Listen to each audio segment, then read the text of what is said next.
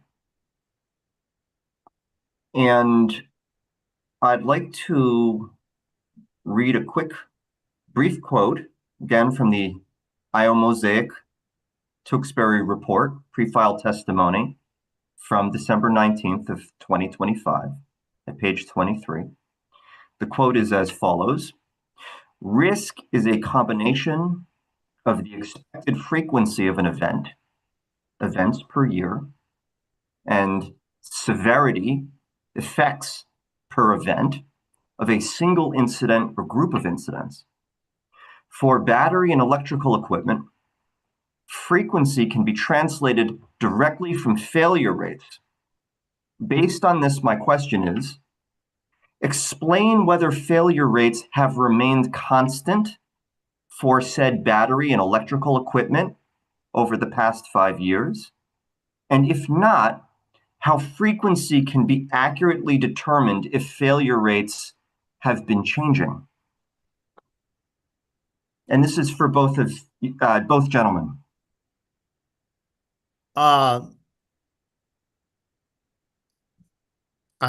going to let James speak to the specifically to the batteries, but I'll address some of the other equipment.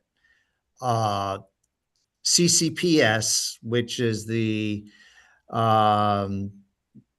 chemical. Oh shoot, what is CCP? James, what's CCPS stand for? I believe it's Center for Chemical Process Safety, I believe. Yeah, you are. That's it. Thank you. I was having trouble getting the second C. CCPS puts out standards. I don't know. They're not a standard, but they have books and documents that they put out that provide reliability for chemical process equipment. So things like valves, things like fans, things like sensors, those pieces of equipment have historically provided reliability data, which is used in risk assessments. The batteries themselves, yes, they have been changing as an industry, but and I'll just stop there. I'm going to let James talk to that because I'm not the battery expert. Thanks, Dave. So yeah, James speaking here. In regards to the battery technology side of things,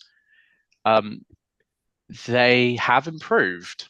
So if we look at the EPRI database, for example, the earlier installations were installed very poorly, very hard,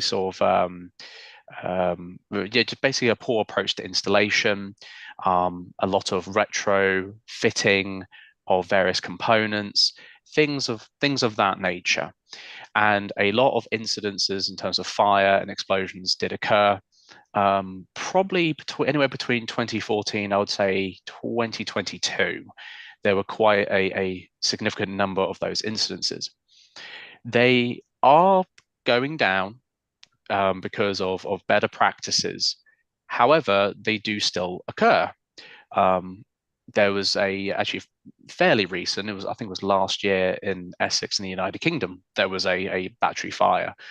Again, still unsure what exactly caused the fire, but they still occur. And what's also been improving in regards to the battery technology is the quality standards as well. So quality management processes have improved, and therefore just defect rates and failure rates of batteries have been improving. Now, there is a challenge in the battery industry to quantify those failure rates. Typical approaches include reporting incidences when they occur, such as the EPRI, so the EPRI database. Those are pre-installed BESSes, battery energy storage systems, but to actually get a failure rate, to actually get a good understanding of likelihood, the industry is fairly novel in that regard. It's fairly new. So with the chemicals industry, for example, there was a sort of precaution sort of approach, but over some time, we could develop failure rates of various equipment, like Dave said, like the CCPS provides guidance on failure rates on sensors, valves, and such. But for batteries, it's quite challenging.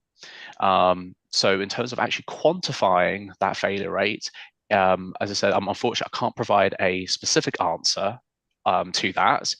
But fires still occur. They are occurring less frequent, again, that we know of. They are it's a sort of self-reporting database. But yeah. Okay.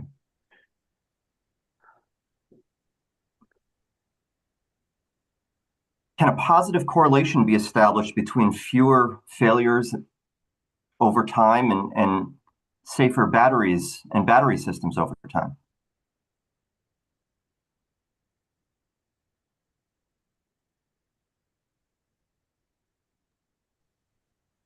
You want to start with that one, James?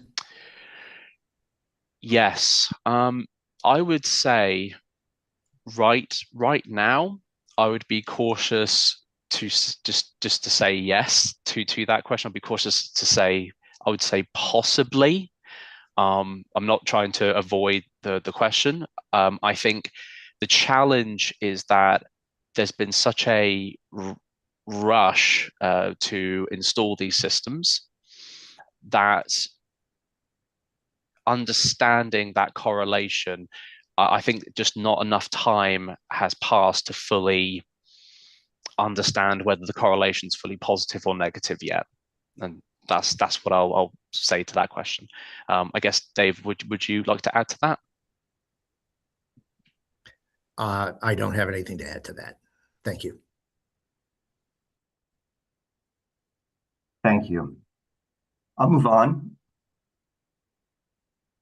Again, this does have to do with the topic of risk. Two quotes. And again, they're both from the pre-filed testimony report from December 19th. First quote is from page 23. It is as follows. Some hazards may lead to multiple severities that occur at different frequencies. For example, if a person is walking on an icy sidewalk, there is a probability that the person may slip and fall and hurt themselves, resulting in bruising. There is also a somewhat lower probability that the person may slip and fall, resulting in broken bones. Both consequences should be evaluated. Second quote on page 32 states, the proposed best design relies on UL 9540A test results to assess thermal runaway, fire spread, and gas release. While important, these tests occur under controlled conditions and focus on specific failures, not the full range of real-world failures. In light of those quotes, I'll ask, considering the full scope of possible emergency scenarios associated with BESS facilities, how should a viable risk profile for a given BESS facility be developed? I'll take that one.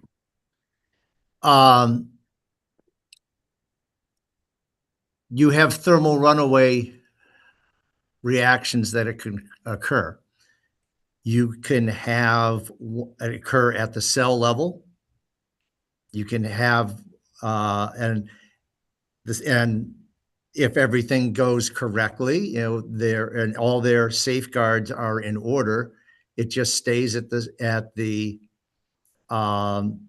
cell level, and you have a certain amount of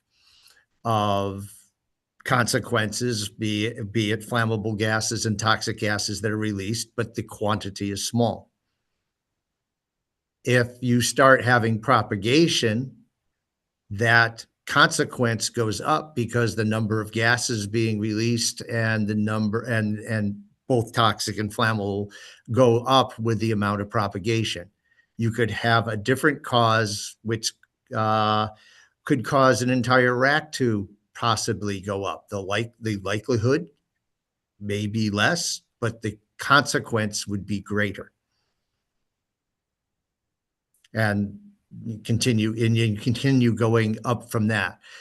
So if I recall your question was, how do you plan for the response to that? Is, in our experience, you have responses for each of the different scales so that emergency responders can respond to the appropriately scaled response that is needed for the event that is before them.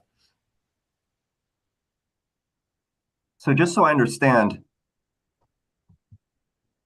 in the context of the risks and in the context of the emergency scenario, you're breaking it down into scales of reaction from light to severe. Sorry.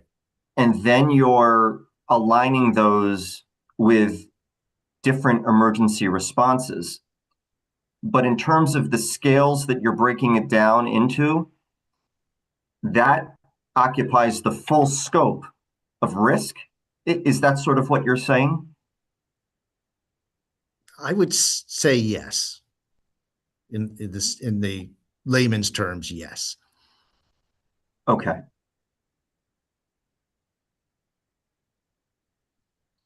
Okay. I have no further questions. Mr. Riley, I'll hand it right off to you. Thank you, Mr. Strasburg, and good morning or good afternoon, as the case may be, gentlemen. I have a few questions I'm hoping you can provide a little light on. These are for both of you. I don't know what your expertises are, so whoever wants to answer, please, by all means. This is in regards to your January 19th supplemental submission. Okay. And at both pages 1 and 2 in figure 1, the testimony states that lithium iron phosphate, or LFP, can produce hydrogen fluoride on the order of about 50 to 100 grams per kilowatt hour with a wide scatter. And so I have a few questions about that, and so here goes.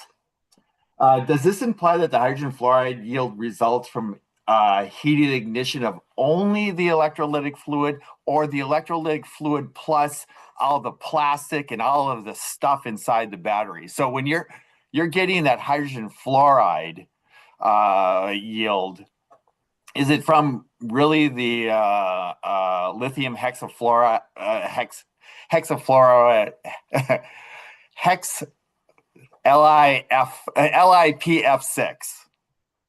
hexaphosphate, lithium hexafluoride phosphate? Thank you. So where's it coming from?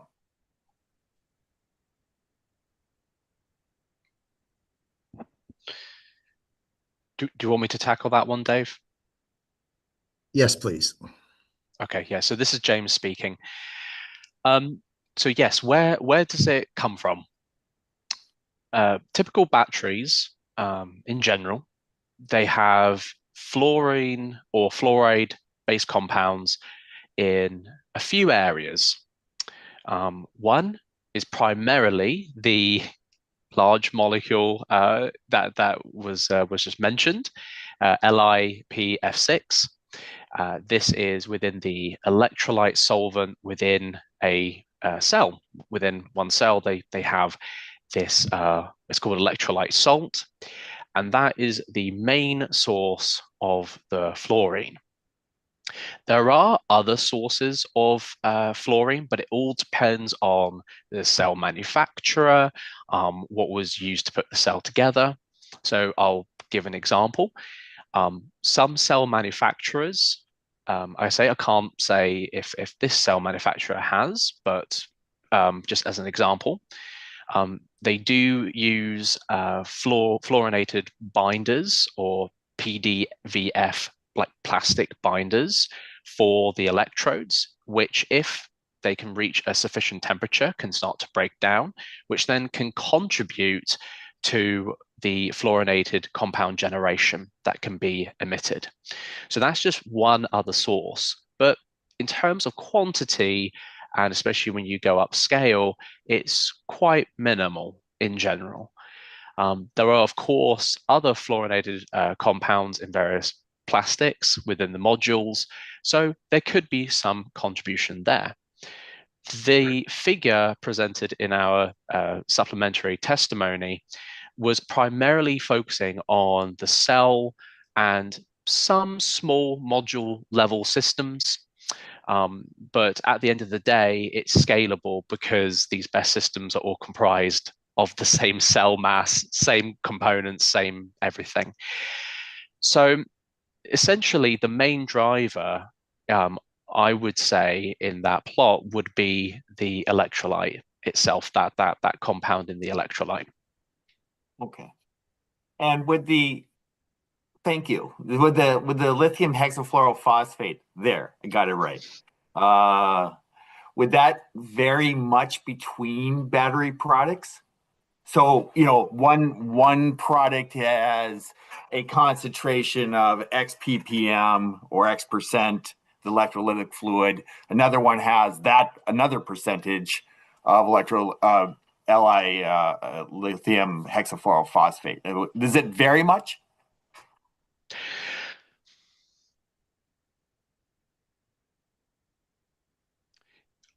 Majority of lithium-ion batteries will have that salt inside. The variation of that quantity, unfortunately, will vary quite wildly depending on what the objectives are. So it depends on what the cell manufacturer packing density is going to be like. It depends on what storage capacity you want as well. That's also another factor. So it can range quite wildly. Now, in terms of specific values, again, I don't want to speculate, but just if we take lithium, for example, I've just recently seen a data sheet, it's around 0 to 5%. That's fairly moderate, fairly small. But I have seen a test data sheet which states a 10 weight percent LiPF6. So it can vary, but at the end of the day, it will not be the whole electrolyte. You will have some of the carbonates and everything else alongside with it as well. Okay, great. Thank you. And it's correct to assume that the hydrogen fluoride emanates largely during a heating event or a fire event. Yeah, a thermal runaway. I mean, you don't have hydrogen fluoride being given off during normal operations, do you? Or do you? Or is it in like real minimal amounts? And I'm not trying to lead you. I'm just trying to understand what the dynamic is. No, that's okay.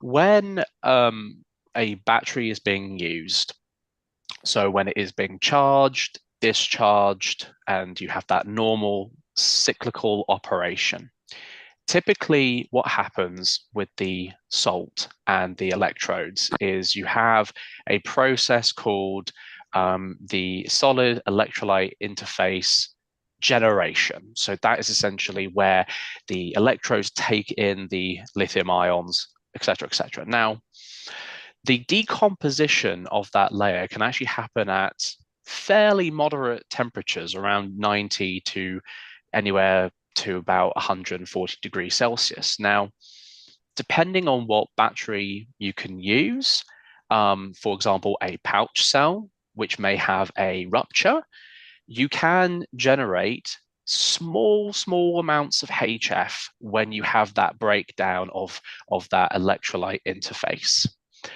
But as the temperature increases and starts to ramp up into a proper thermal runaway event, then essentially what happens is that breakdown becomes faster.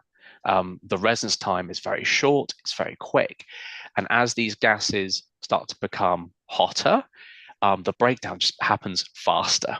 And then as it gets released and more of that decomposition material gets released, it reacts with water and other mechanisms to generate the HF more readily. Okay, so that's perfect. So that leads into the next question, and that basically is it sounds like to me that the major driver of hydrogen fluoride emissions is in fact temperature.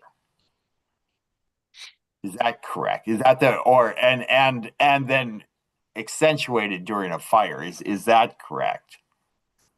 So the main driver, of course, is having the fluorinated compound in the first place, right? So you have that in there, and then if Dave will know what I'm talking about in terms of hazard, identify where the source is. So so you have that, and then you have the decomposition with the temperature. As the temperature excites exponentially, goes into that thermal runaway.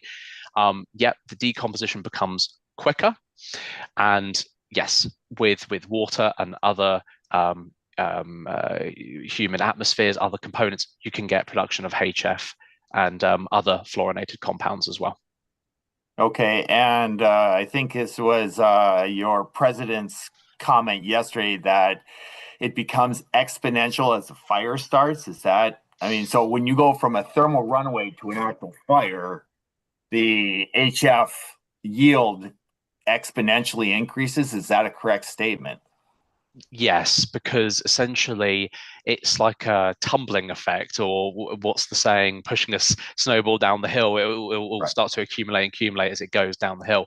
And that's exactly correct. As if a thermal runaway occurs and starts to propagate, and then also flames as well, so we actually start to get some battery fire, and that starts to spread, essentially the reaction rates just grow exponentially, because that's typically the normal definition of a decomposition reaction. It's an exponential mathematical description. So it does just snowball, and then it grows exponentially.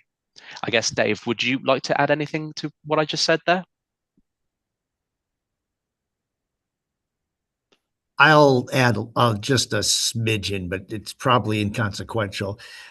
I shouldn't say all, but most chemical reactions are temperature based, and it's when you hit these thermal runaways, you reach a point where you can't stop. The rate starts increasing so fast it can't be reversed. Right. Okay, great.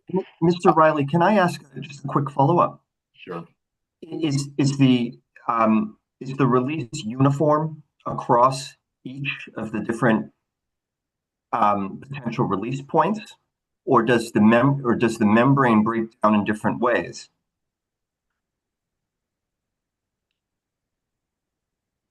I would, James. I'll take this one, and James can take. Each cell is sort of its own little unit, because each cell is at its own temperature.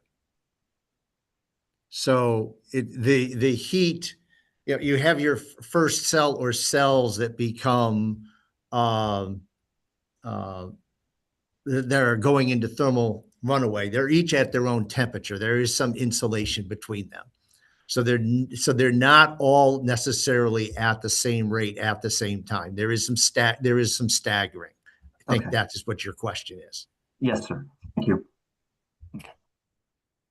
Thank you. Going back though to the steady state condition of a cell, a rack, a module, and a unit, if you will, where the battery is just doing what a battery is supposed to be doing. Realize that there's likely, as there is with all chemicals, some decomposition over time. But it is my understanding, and please correct me if I'm wrong, it's my understanding that the hydrogen fluoride yield under normal steady state conditions is very small and probably difficult to measure outside a unit. Is that correct, or is that incorrect?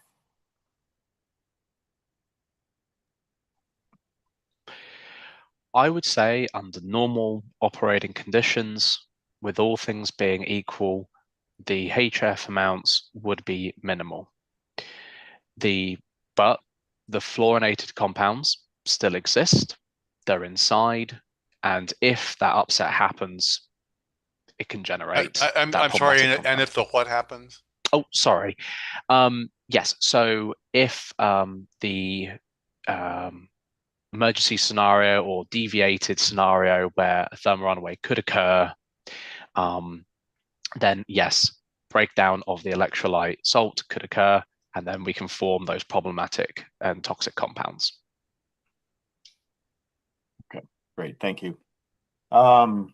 Referring to on page 4 of that January 19th supplement, I'll talk about issues with measuring HF, which is it's been my experience too in measuring this. This is not always so easy,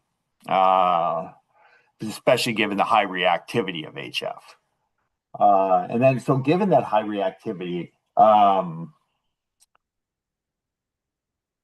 what factors produce HF reactivity with equipment within a BESS unit? In other words, when HF is produced, there was some discussion of this yesterday too, of just how reactive within the BESS container is the HF. And there was discussion of, for example, an oxidized micro layer on some of the equipment, and that might inhibit reactivity. So can you discuss the dynamics of HF reactivity once it's produced in a thermal runaway or a fire, and reactivity of HF with equipment within the container? And where this is leading, I'll just say where this is leading is some kind of estimate of the range of percentage of HF that would actually get out of this container if in fact there was a thermal runaway or a fire. So I realize there's a lot of ifs and ands here, but just generally like to understand the dynamics of HF reactivity and really how much does get out of one of these containers if there is a thermal runaway or a fire. Okay, I think this is Mr. Blake. I'll start on this question and then I'll let James add to it. First off, when you start having your thermal runaway, the first primary reactions that occur generate fluorine containing compounds. The HF really doesn't start to be generated until you have water present. And unless the scenario we're talking about is contamination of a cell with water, I would presume that most of these reactions are occurring outside of the cell, outside of the module, where you're now being exposed to air and the humidity in the air. Depending on your conditions, it could be low humidity, it could be high humidity. It's going to take some time for that HF to be formed because there's a whole molecular process that has to occur. You have to have the moisture adhere to the molecule. You have to have then moisture migrate to where the fluorine is, react with the fluorine. Then the HF will want to leave the molecule because it wants to be a gas. Depending on the molecule that you're attached to, it might be a solid, it might be a gas, whatever. So there are all these little itty bitty steps in the process that have to occur. So first off, let's just say it has to have it has to have contact with water. Okay. So there is some delay there. And then of course there has to be a source of water. Now, if you're at the high enough flammability concentration and your CCR kicks in, you're now going to have a fan that is going to be starting to blow. That will generate some moisture for that process to occur. Okay. Okay, thank you. That's actually very enlightening. And that, I guess that makes sense. You know, it's water plus the HFP, and you get a reaction time. Is the reaction time, is this a very quick reaction time between the HFP and water? Is this a quick reaction? Does this take a while? Does it require a catalyst? Is there, you know, like what is the dynamics between HFP and water once it hits the atmosphere? I do not know the answer to that one. I will defer it to James, but that probably might have been a better question for George, but we'll see what we can do here between the two of us. Okay.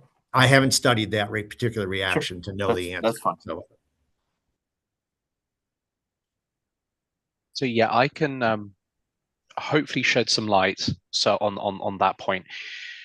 So when you get the mixture of the humidity and all those various factors, when the electrolyte decomposition occurs and you're gassing, off-gassing those contents into the atmosphere, generally, like with most reactions, the hotter the cell can get, the quicker those reactions can occur.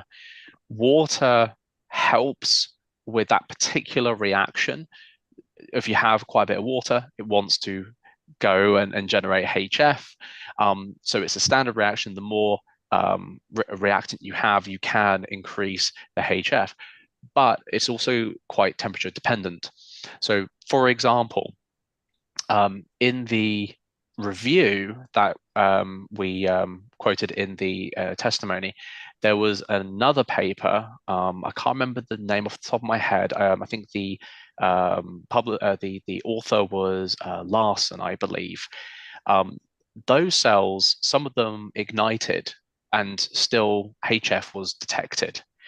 So there's still a considerable amount of HF and also fluorinated compounds, even with that sort of that flaming behavior.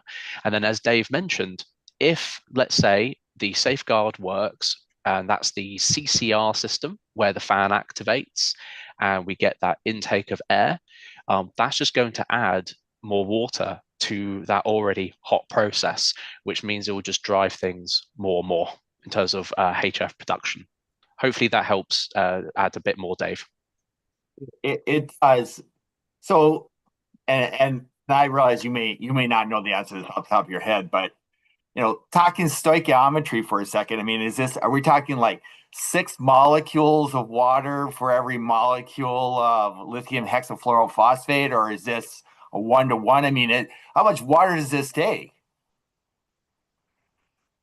And what kind of humidity are we talking? So if it's low, if it's an August day, for example, you know, is it, you know, it's pretty, it might be, or a June day, it might be pretty humid. August day, it might be not very humid. So, I mean, does that, you know, I would think that starts to matter here because the fire department is told not to put water onto these burning units, right? They're saying don't put water. Now I'm starting to really understand why. So you've answered that question. I've always kind of wondered, why don't you put water on these things? Now that becomes very clear. So thank you for that. That's very helpful. So they're not putting water on it. The thing catches on fire, or there's a thermal runaway and the temperature goes up in the unit. The vent kicks on, or the fan kicks on, pushes itself out. But I guess the question is, really, how reasonable is it? I mean, does it have to be like a relative humidity of 80% before this starts happening, or is this happening in Phoenix when it's 6% humidity? I mean, like, well, I'm trying to understand how that works. I'll take this one, James. In industry, water is used to scrub fluorine and HF from gas streams that contain it. It's not greatly efficient. I want to say it's like 30% efficient at room temperature. So you need to have longer towers to accomplish it. From some data I was reading that I don't have a source off the top of my head, but I know it's used because I investigated a process 30 years ago that was proposed to use fluorine and was going to have HF as a byproduct. So I remember doing a little work, but it is used to scrub, but it's not efficient. So it does take some time. It does take some time. That makes sense. That makes sense. These chemical reactions don't always happen right away, and sometimes you need a residence time, for example, or a catalyst for that, in some cases. I also know that in my experience, with my emergency response experience, sometimes we will hit things with a little bit of water to knock gases down, right? So that you don't get, I don't know, either nitric acid or what phosphoric, various types of acids up. So the question is if it's raining, would that have the, if you're having a good rain, would that have the sum total effect of knocking this stuff down? And then you're going to have it in the water as opposed to the atmosphere? Would that happen, or would that maybe not happen? I'll take this one again, James. It has not been studied in the literature, but it is a concern of mine. I'll also go back to the back in, I believe it was December, in Warwick, New York. There was a battery fire and release, and the data has not been officially released the last I had checked, but it was reported that there was a level of cyanide below AEGL levels that was detected in that event. It was raining that day. And cyanide, from my experience, as I've told you, I worked on a cyanide plant, is very readily scrubbed by water. Right. So that would not surprise me that, hey, there was some cyanide down there. Would there be some HF? I would kind of think so. What levels, I don't know. I would have loved them to take a pH of the puddle that was down there to see, if the pH is substantially lower than what the surrounding puddles are, that would be an indicator. Both cyanide and HF, being acids, would give you a lower pH. Sure. I agree. And this one, I don't know. I don't know if HF, is it a weak acid or a strong acid? Does it dissociate pretty quick, or does it not dissociate? You know what I'm saying? Yes, I know what you're saying. I'll let James, do you want to speak to that one first? I got to think for a second before I say something incorrect. Yes. So, if I may, could I also add one additional point to the runoff with the water as well, if I may? Yeah. One extra point I would like to add to that is there was actually a case in the United Kingdom in Liverpool where they actually doused the BESS unit because caught on fire, and there was a mini explosion, unfortunately, and they doused that unit with water. They also detected hydrofluoric acid in that water runoff, unfortunately. In terms of the actual details, again, ppms and actual concentrations, fortunately, I don't have that on hand, but that was in the Merseyside. That's the fire department that took care of that in the United Kingdom. That was in the Merseyside incident report. Now, in terms of the HF potential, I would I would think that it would be very, very, very harmful, and would want to dissociate quickly. That's my educated guess. I have seen some very horrifying photos of some poor individuals that obviously did consume HF or fluorinated compounds, which then reacted with the water in lungs, and then reacted with water in eyes, and unfortunately caused very severe damage. So, based on those images, I would assume it would want to dissociate fairly quickly. Dave, does what I say make sense?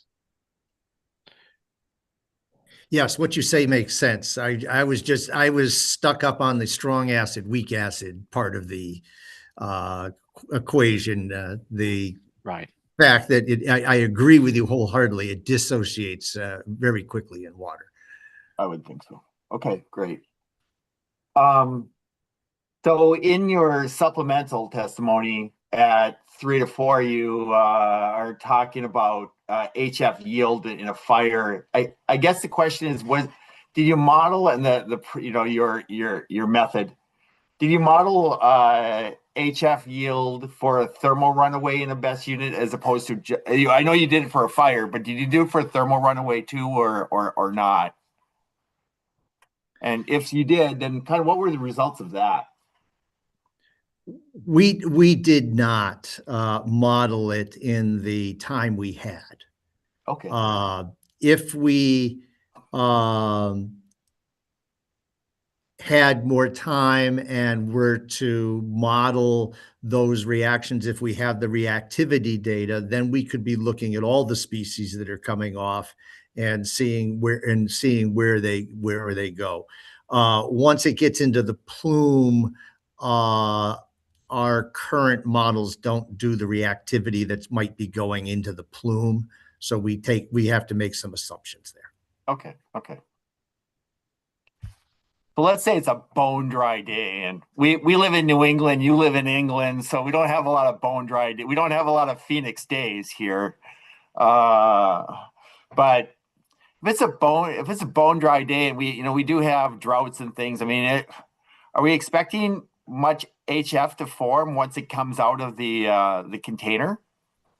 Or, I mean, I guess I'm trying to get to where is the problem point, the potential problem point? Is it at a 50% relative humidity? Is it at 90? Is it at a 10? You know what? And if you don't know the answer to that, that's fine too. But I'm just trying to get a sense of the dynamic here. You're saying that basically, well, the fire department's not putting water on it.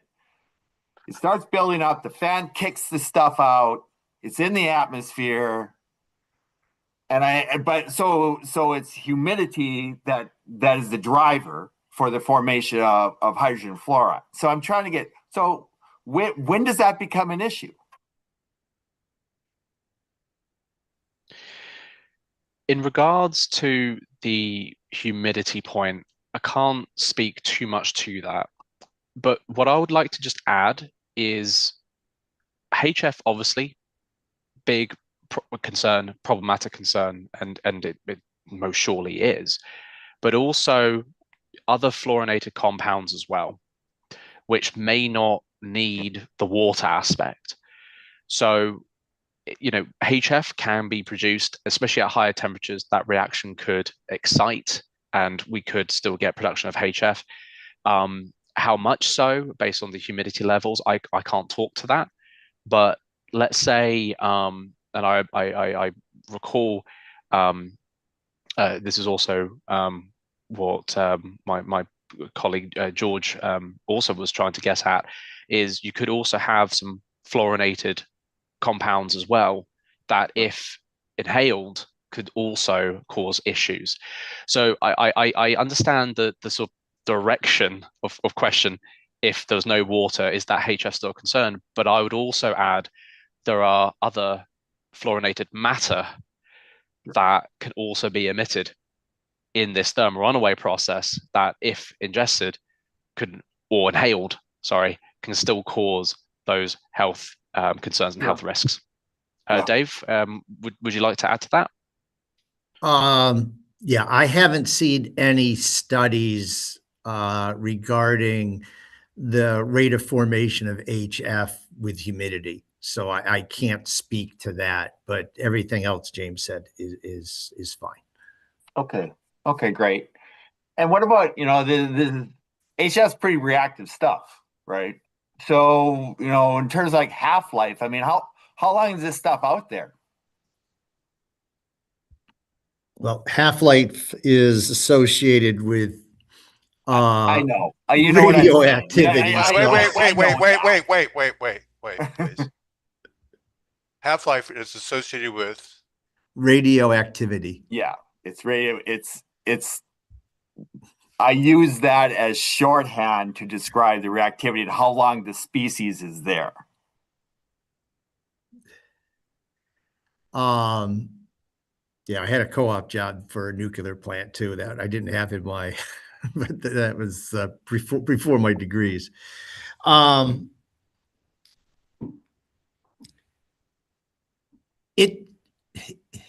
It wants to react. It wants to react but as George had in his testimony yesterday, if it can't find something or it doesn't, well, I shouldn't say, if it doesn't find something it wants to react with, it'll just react with itself and form the dimer and the trimer and the hexatrimer and all the way up to octatimer that he talked about yesterday.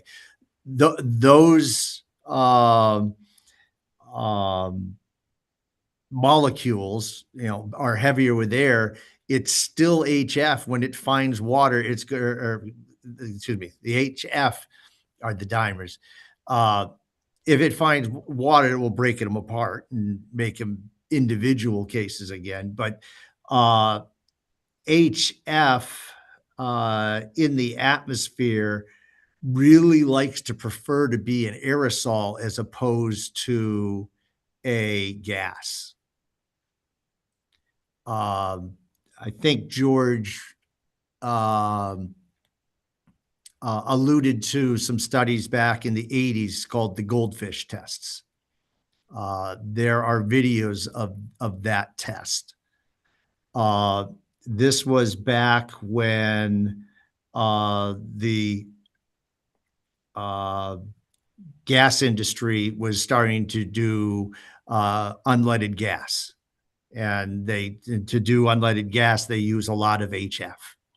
And the concern is, well, what do you have as a release? So they did a study to say, okay, I got a pressurized tank. I'm going to drop it into the dike and let's go see how well the containment is contain this material. The test didn't work out as well as designed. They released the HF into the dike, and lo and behold, none of it went into the dike. It was 80% aerosolized liquid and 20% HF, if I recall correctly. Oh, interesting. And it formed a ground hugging low cloud, and there's videotape of that available online. Very interesting. So the HF from an environmental fate perspective tends to aerosolize. Yes. Yes, it does.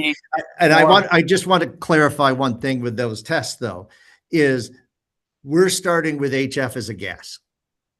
Yes. Those tests started with HF as a liquid. I'm not worried about thank you for that clarification. I'm not worried about the goldfish tests from the 70s. Okay. I'm worried about the battery tests from the 20s. And so the HF aerosolizes, becomes associated potentially with water droplets and or dimers, trimers up to octobers, correct? Correct. The relative weight density of these relative to air, they become heavier than air. And they drop. Yes. Is that correct? Okay. That is correct. So my next question then is, well, what about the big old walls that they're building? I mean, and the south and the east side of this facility, I know one, correct me if I'm wrong, one's like 18 feet, one's another, I don't know, 12 feet or something. I don't know. They've got these big walls that they are building on the east side and the south side. And I think the logic is that, well, you have people living to the east of this place, you have businesses and people living to the south of this place. So put these walls because they're noise. These are for noise attenuation. They have nothing to do, as far as I understand, with, any potential chemical compounds emanating from the facility. But I guess my question is, you have HF that is kicked out of the best units during a thermal runaway or a fire. It then either aerosolizes, becomes associated maybe with water droplets if there's moisture like rain or precipitation, or it actually polymerizes of some sort, and it becomes heavier than air. It drops to the ground. I guess the question is, in the modeling, how do you account for this increase in relative density relative to air, especially when you have these big wall units? How do you get the HF out beyond the walls under those conditions? First off, with the models that we had and the amount of time we had, we did not do any modeling of the dimers and trimers and such. So the species we had to work with was HF. So we could determine what the extent would be. The effect of the walls was not studied. I didn't remember them being 18 feet tall. Are they 18 feet tall? Is there someone from the company here that can talk about those walls? 18 and 30 feet. Thank you. Thank you. So and I'm not trying to poke holes. Hey, I do science all the time too, okay? And I do environmental fate studies. I've been doing them for 30 some years. So I get, and I also get short time frames too to do things. Believe me, I was a consultant myself. But I'm just trying to understand the environmental fate given some of these factors. That's all. I'm just trying to understand. James, do you want to try and add anything to this? No, I don't have anything else to add. Okay. A couple of questions. I'm not sure. I won't go into these in real detail, but this has to do with your December. The next few questions have to do with your December 19th filing. Have you you had stated somewhere, let's see, at 8, said that as the report writing, the submittal is not included. I'm sorry, I can't understand you. It says. I'm sorry, Alan.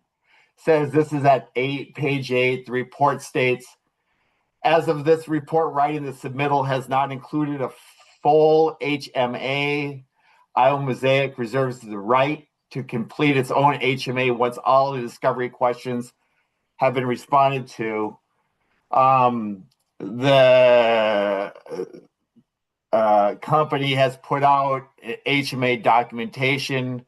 It's also, as of October of last year, if I remember correctly, has put out some emissions data in the event of a fire, looking at things like carbon monoxide and volatiles. So I guess have you had a chance to review the emissions report and the HMA report from earlier this year at this time, or no?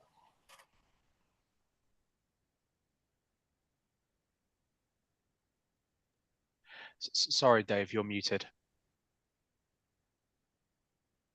Thank you, James. Appendix H we had with their supplemental submission. Yes. The HMA we only had until recently. Right.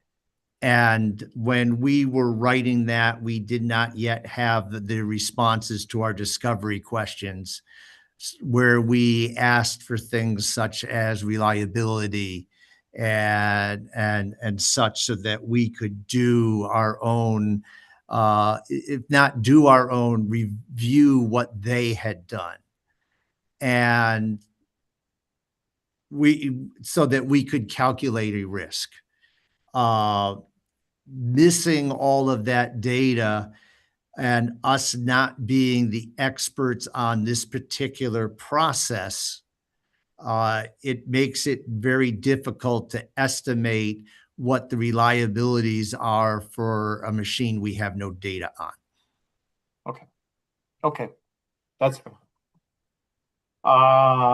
regarding this goes back to your December 19th filing at page 8 regarding stormwater contamination, and the report states, we believe that there are scenarios that may result in contaminated stormwater, especially when the emergency response plan is not followed, or if the Tewksbury Fire Department needs a cooling spray to recover victims from an accident. I'm sorry, needs a what spray? Needs a cooling spray. Okay. Thank you. To recover victims from an accident. So given the receipt of additional project information such as the ERP, the HMA, as much as you read it, the IR responses, what scenarios would likely yield contaminated stormwater? As we talked about earlier with water scrubbing of HF, if their water is going through the plume and you are scrubbing out contaminants, those would be going into the stormwater containment system, because that's the only containment system they have for that site. And so that was the premise for that statement. Okay, that makes sense. So how would you recommend, if let's say you did have scrubbed HF in the water, and to Mr. Close's comments, other fluorinated species, how would you recommend treating contaminated stormwater with those kind of constituents in it?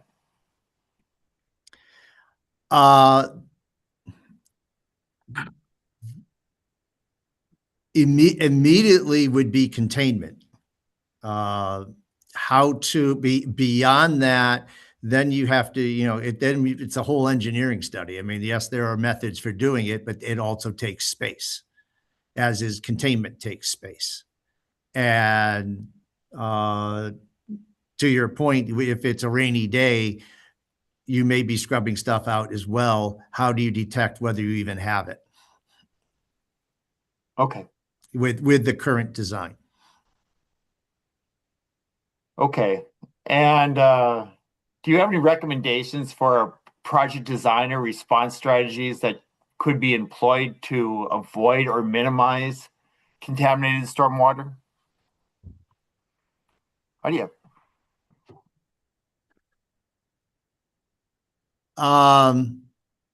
Hadn't thought about stormwater so much. The immediate, it being emergency response, it's usually contained and dispose. Okay. And James, you want to add anything? No, I would agree with that. Contain and then safely dispose. Okay. Mr. Riley, would this be a opportune time to take our morning break? I'm on my last question. Okay. That's it. This is it. That's the last question, I guess, is I don't like the question I have here. I'm just going to ask a general question. Do you have any recommendations for if this facility was built? What recommendations would you have for addressing potential fluorinated species emanating from this facility in the event of a thermal runaway or a fire? Do you have any recommendations? I'll let James go first on this one.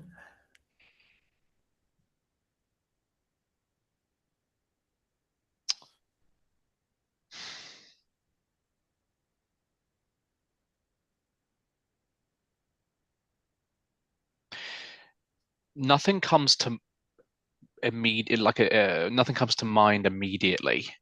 I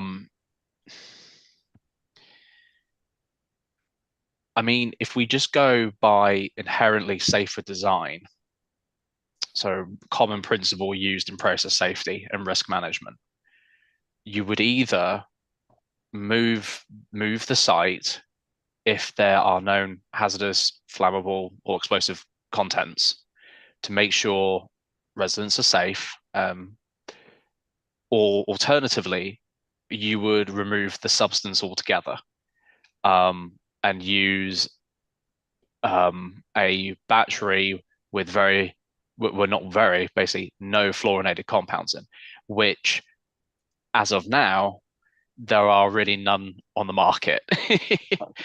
So I didn't mean to laugh there, but there's none there on the market. So at this point in time, no, not particularly. Dave, did you have anything else?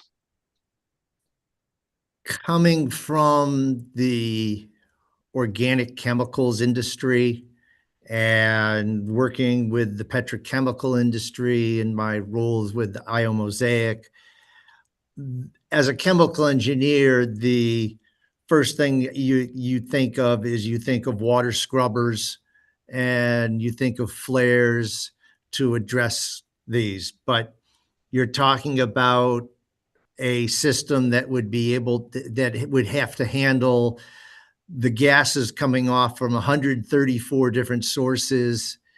It would be unsightly because they got to vent them all to this one location.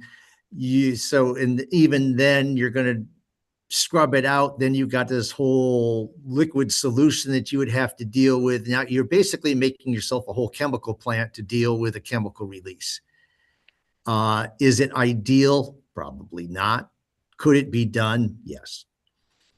And you would probably end up with a very, very tall tower with on the site as well. Thank you. Thank you, gentlemen. Those are all of my questions. So at this point, I think we will take our morning break. Alan, if we come back at 10 of 12, would that work for you? Sure. Okay. Then let's go off the record and we'll return at 11:50. Thank you. Thank you.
let's go back on the record.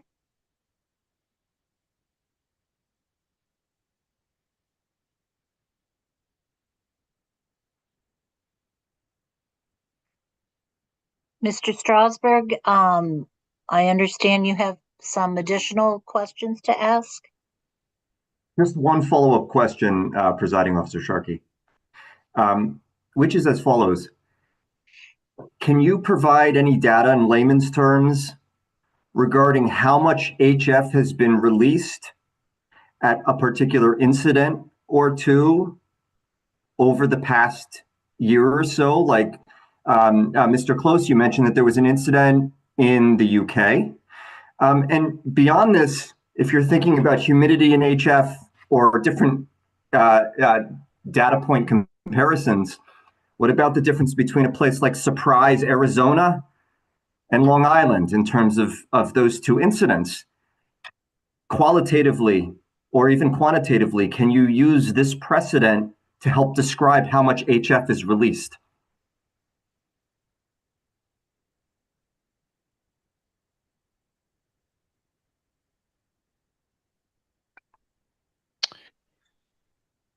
I think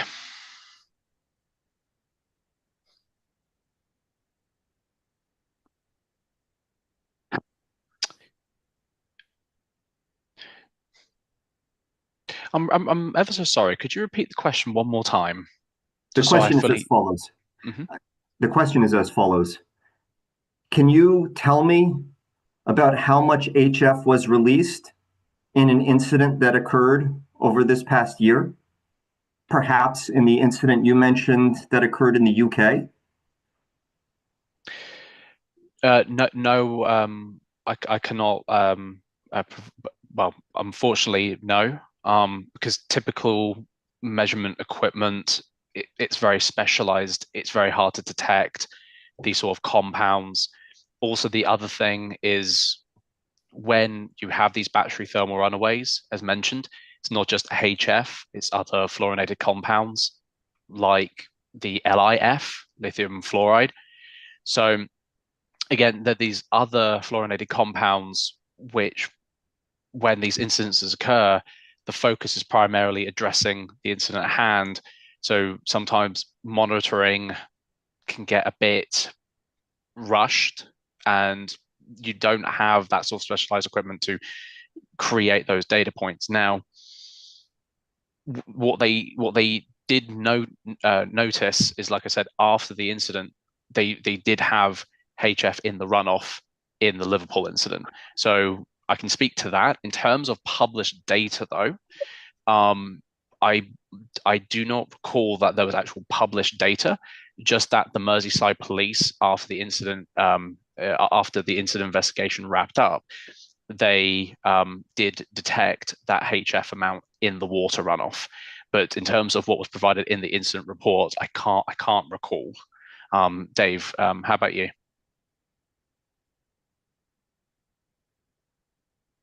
I do not.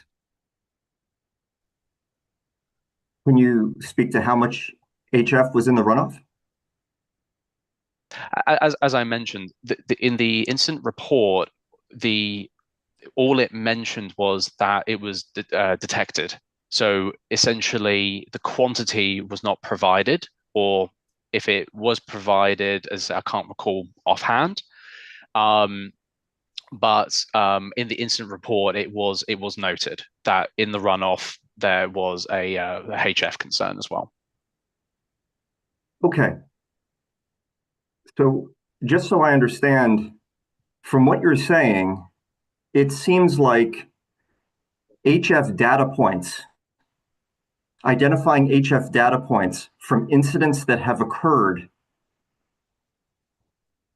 is not easy to do, because it's not easy to do. If one were to look, if one were to do research on this, those points could not be easily found. Is that correct?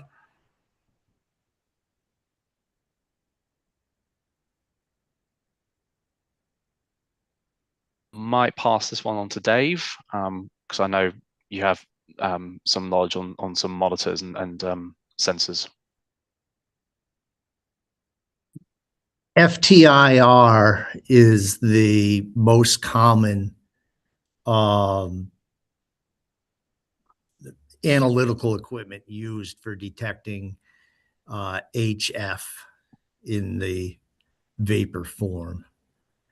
And I don't know, I mean, when I worked in R&D, we had an FTIR machine. It took up half a room. It's not something that you easily transport to a emergency site, and then you take a little sample and you need to put it into the machine. It's not something that you just wave in front of a vent and say how much is there. I know that in the case of Moss Landing, the EPA did sampling with HF detectors, more designed for industrial hygiene than they were for environmental modeling. They had all kinds of filters on the end of them. So any particulate, any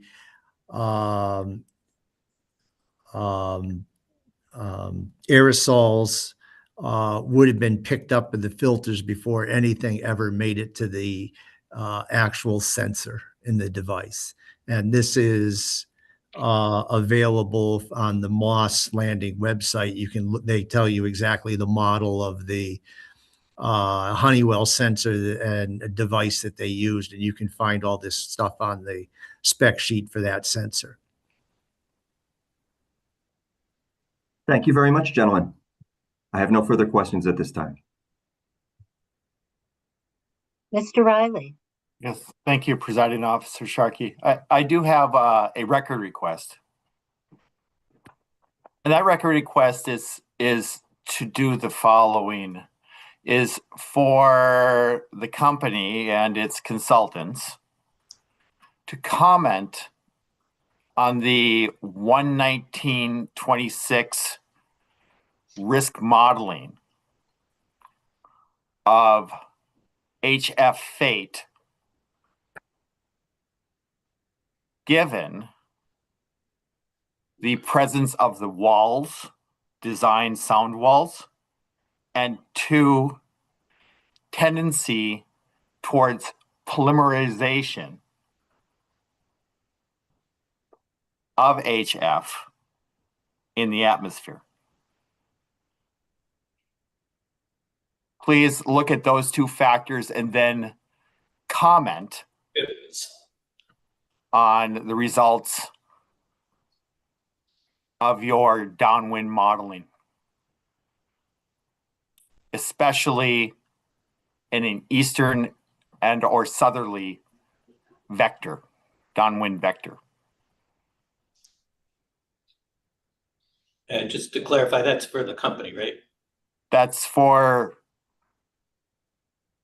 I believe it's for the IO Mosaic witnesses. yes, Thank you. it's for, yes, for the, yes, I'm sorry. Yes, it's for the IO Mosaic. Mr.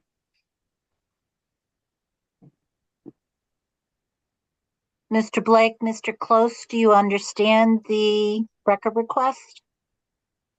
Or do you need any clarification of the request? I understand the request. I will need to discuss with Dr. Melham whether it's possible or not. Okay. There. Okay, that will be record request EFSB-11.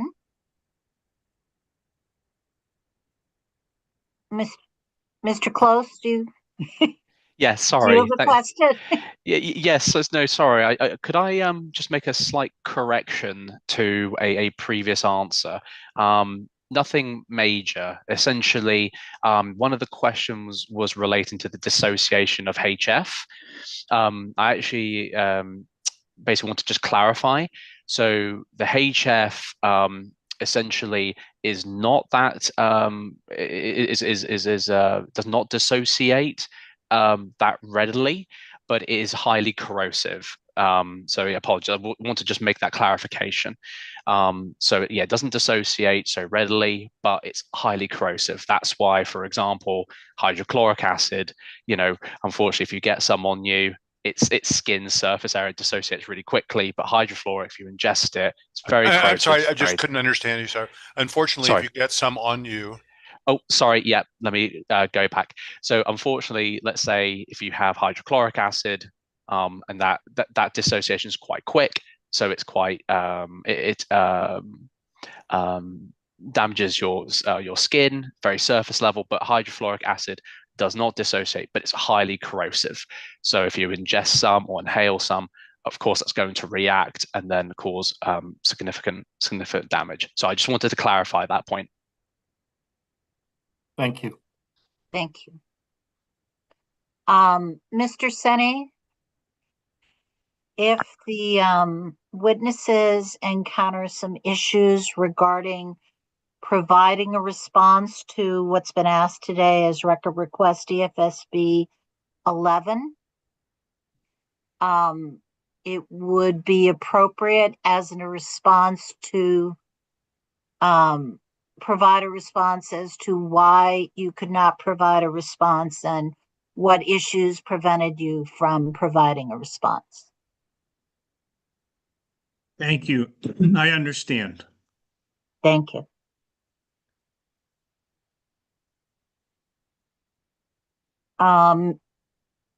Ms. Gillis, do you have any questions for the witnesses?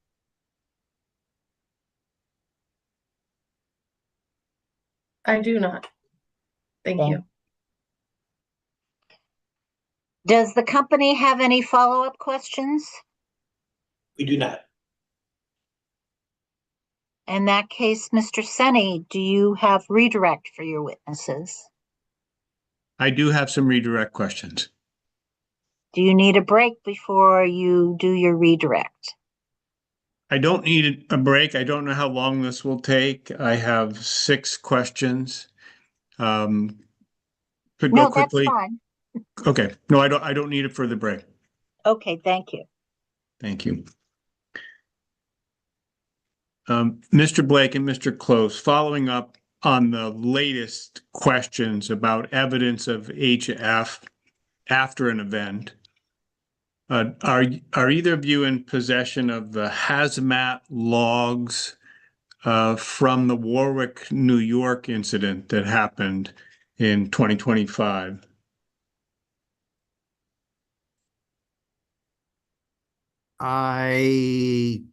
The hazmat logs, I have some data. I don't know if I have the logs or not. I would have to go back and look. Okay. Do you recall if you were able to determine whether after that event HF was tested for?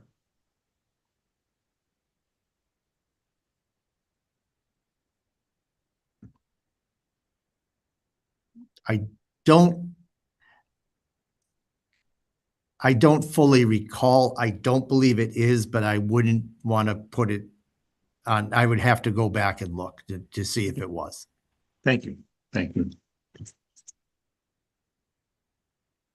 In your pre-filed testimony, you have prepared some charts which model how much CO, carbon monoxide, or HF, would go downstream or downwind under certain conditions. We've talked about stability class D with 5 meters a second and stability class F with 2 meters per second. And in your charts, you have plumes that go downwind 500, 800, 1100, even in some cases beyond 1100 feet. In order to create those models and show where a plume might go, you had to enter data which would have been quantities and flow rates.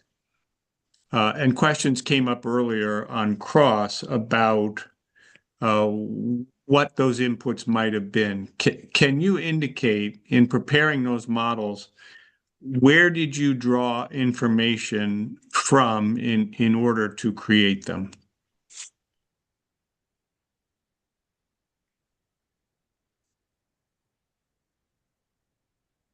I'm going to let James speak to this question first.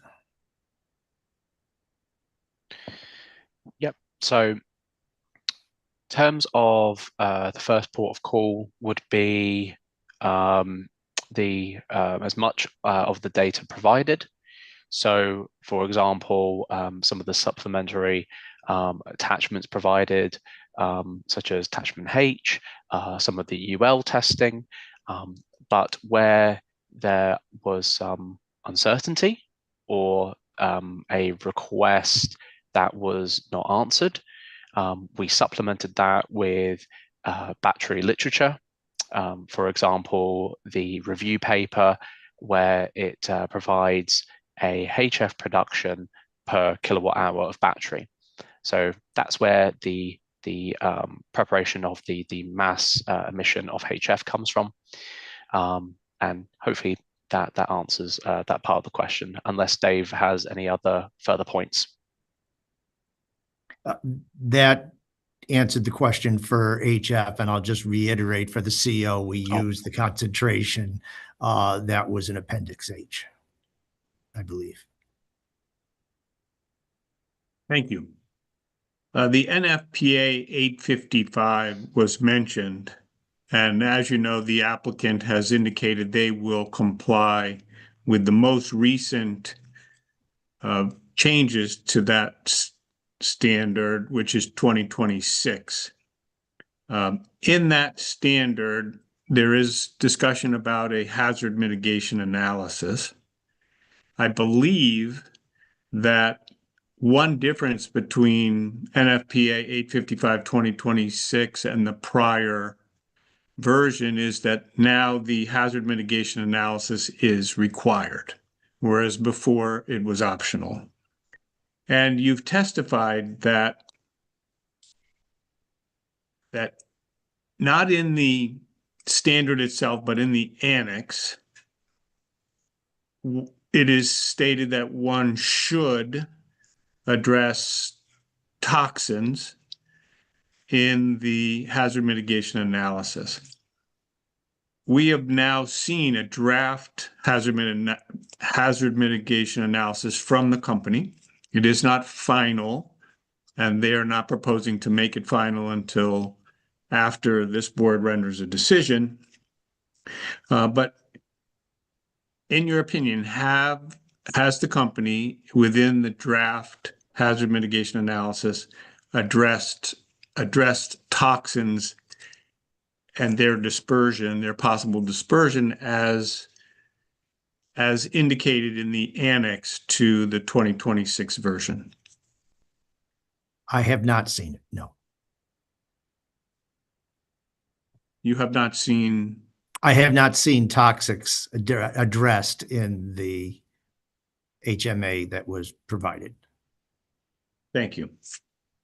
Mr. Strasberg asked a question about the NFPA 855 standard, the 2026 version. And I think what he was asking you is, if this project met all of the requirements of that standard, would that resolve the issue of safety? And I think what he's getting at is, could this board just render a decision in this case and say, as a condition, the applicant must comply fully with all aspects of NFPA 855-2026? Would that be sufficient?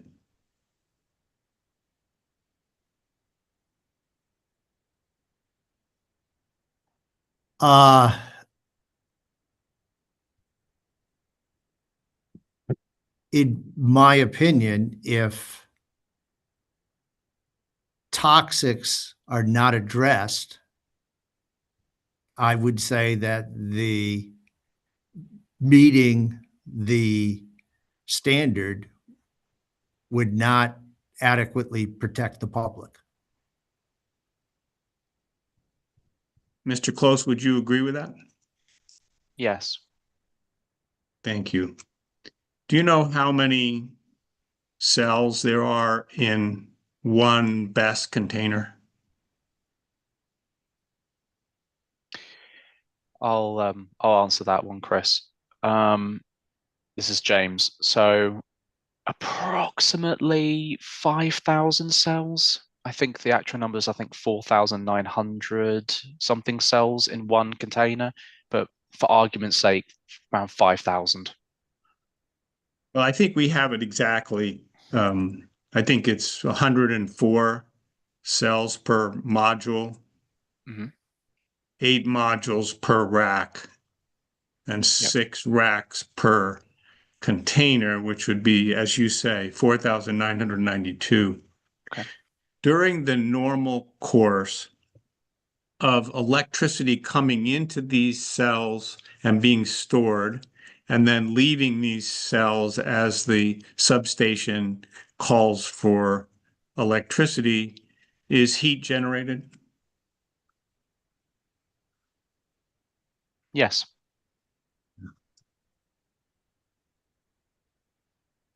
Are you familiar with the proximity around this proposed BESS facility?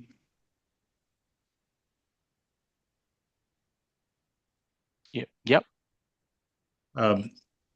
There's a home, I think in the record it indicates 84 feet to the east. That's 84 feet measured from the home to the closest BESS container. The property is actually only 40 feet from the property line. Would you consider a home in this location to be within a danger zone?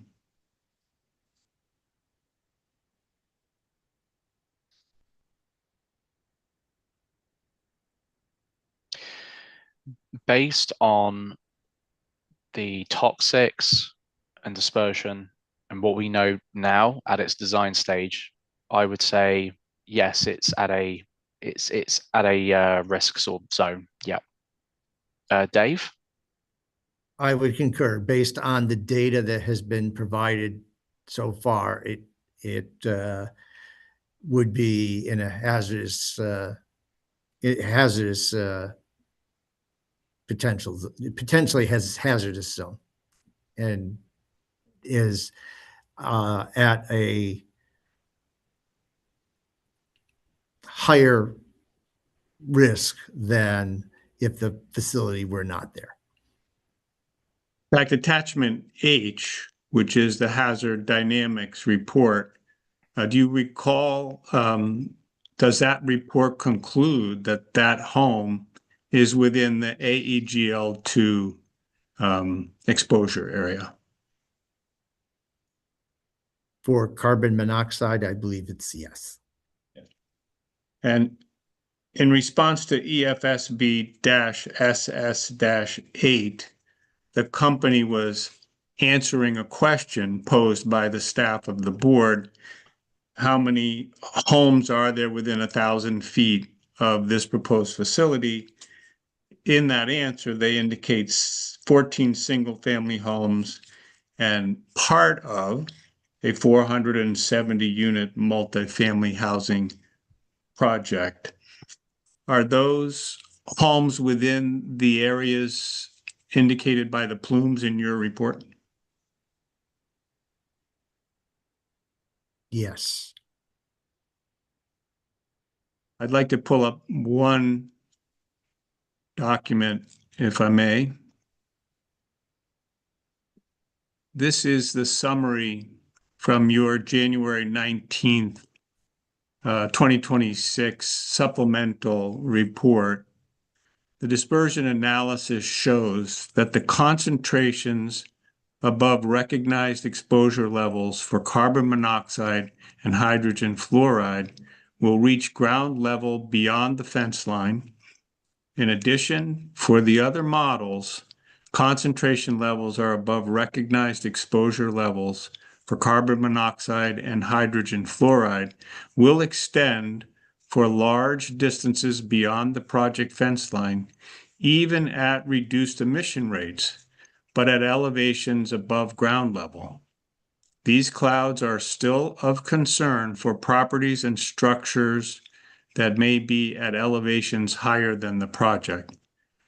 A thermal runaway resulting in a propagation from one BESS unit to another was not evaluated. The likelihood of such an event would be lower. However, the consequence would be higher as a result of higher flow rates and a larger plume coverage area than depicted in the above figures. Due to the risk of public exposure to the public, it is not recommended that this project be located at this site. Do you still hold that conclusion? I do. I do. Thank you. I have no other redirect.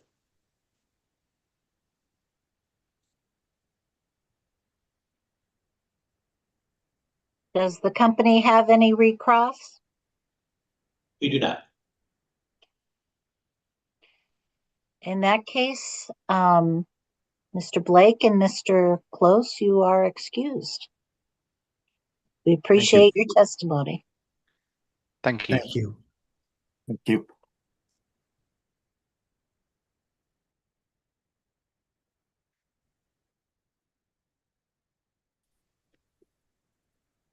So it's an appropriate time to take our lunch break. However, I'd like to go off the record at this point and discuss what we're moving on to after lunch. So I So had sent off an, the record, oh.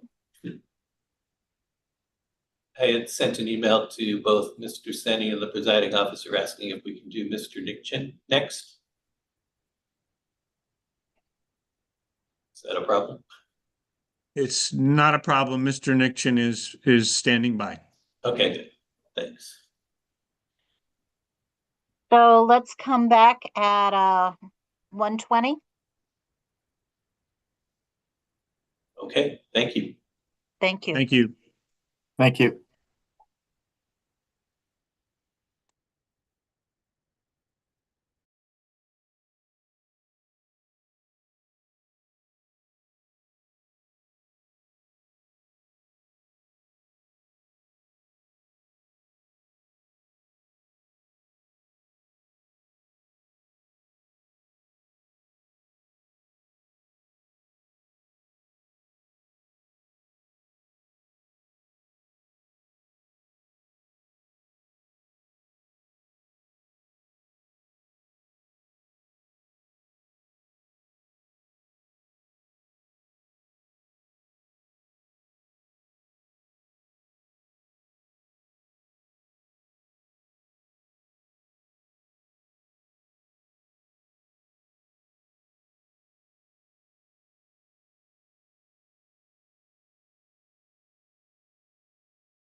So before we go back on the record, is there anything anyone needs to bring up before we go on the record?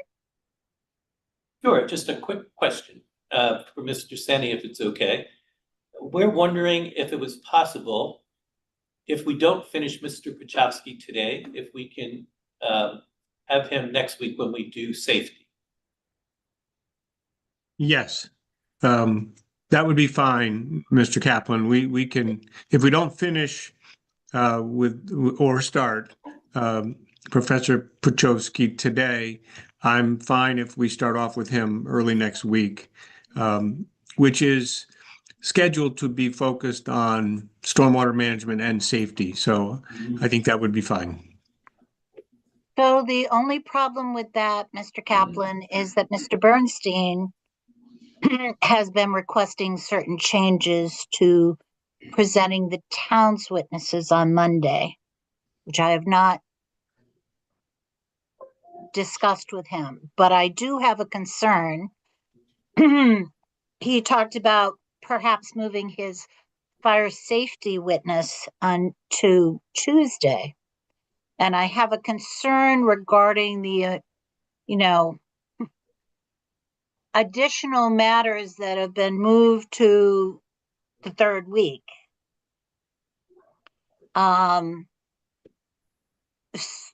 Because we're going to do additional potentially additional redirect on stormwater safety, stormwater and fire safety issues for the company. So I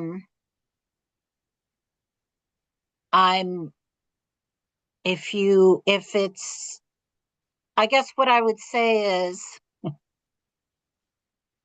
I've got concerns about how long Mr. Pushkovsky might need to be on for cross.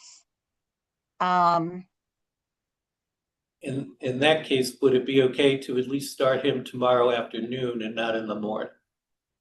That would be fine with me if that works for everybody else. And understand, I'm not, I'm just getting concerned about the amount of time we're going to have for the third week. That's all. Yep, I understand. We have a scheduling issue for tomorrow morning, at least till noon. I understand that. That's fine. It's fine with me to if we don't complete Professor Pachowski today, we could restart with him or start with him in the afternoon tomorrow. Thank you. I appreciate And that. we'll have a better sense, I believe, by the end of today, whether we, to what extent we'll need to move things around. Okay. Thank you very much. I appreciate both of your patience with this, and thank you. You're welcome. So let's go back on the record.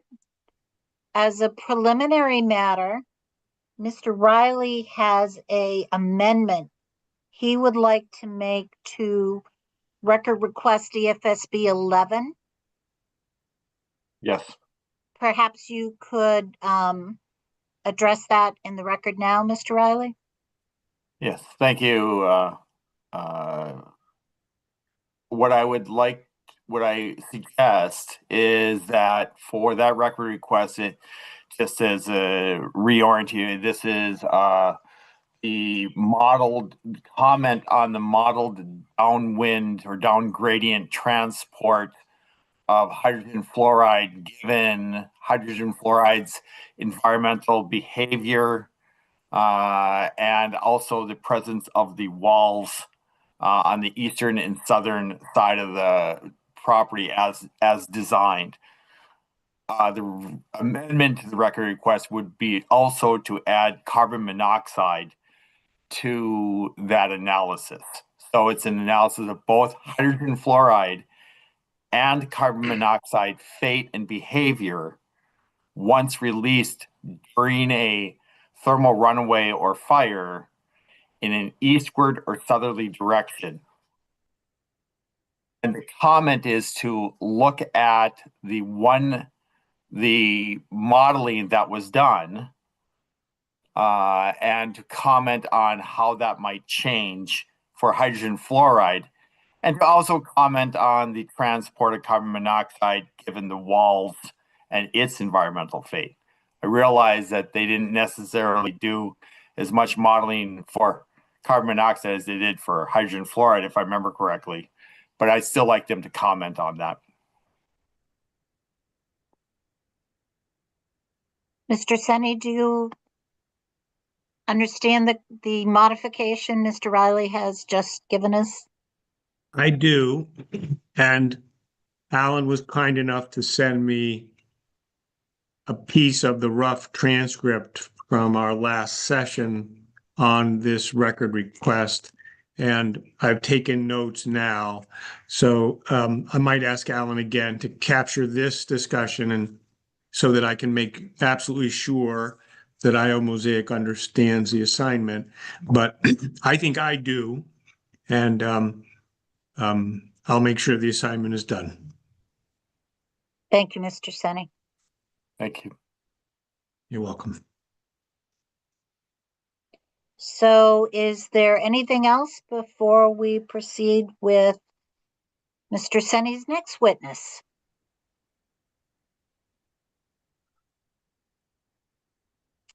In that case, Mr. Senni, would you like to proceed to present your witness? Yes, thank you, Presiding Officer. I would like to present to the board and its staff, Mr. Corey Nickchen of Noise Control Engineering, who is here in attendance. Mr. Nickchen, could you please state your name and business address? Corey Nickchen, and it's 85 Rangeway Road in Billerica, Massachusetts. And it's Noise Control Engineering. Sorry if I didn't clarify that.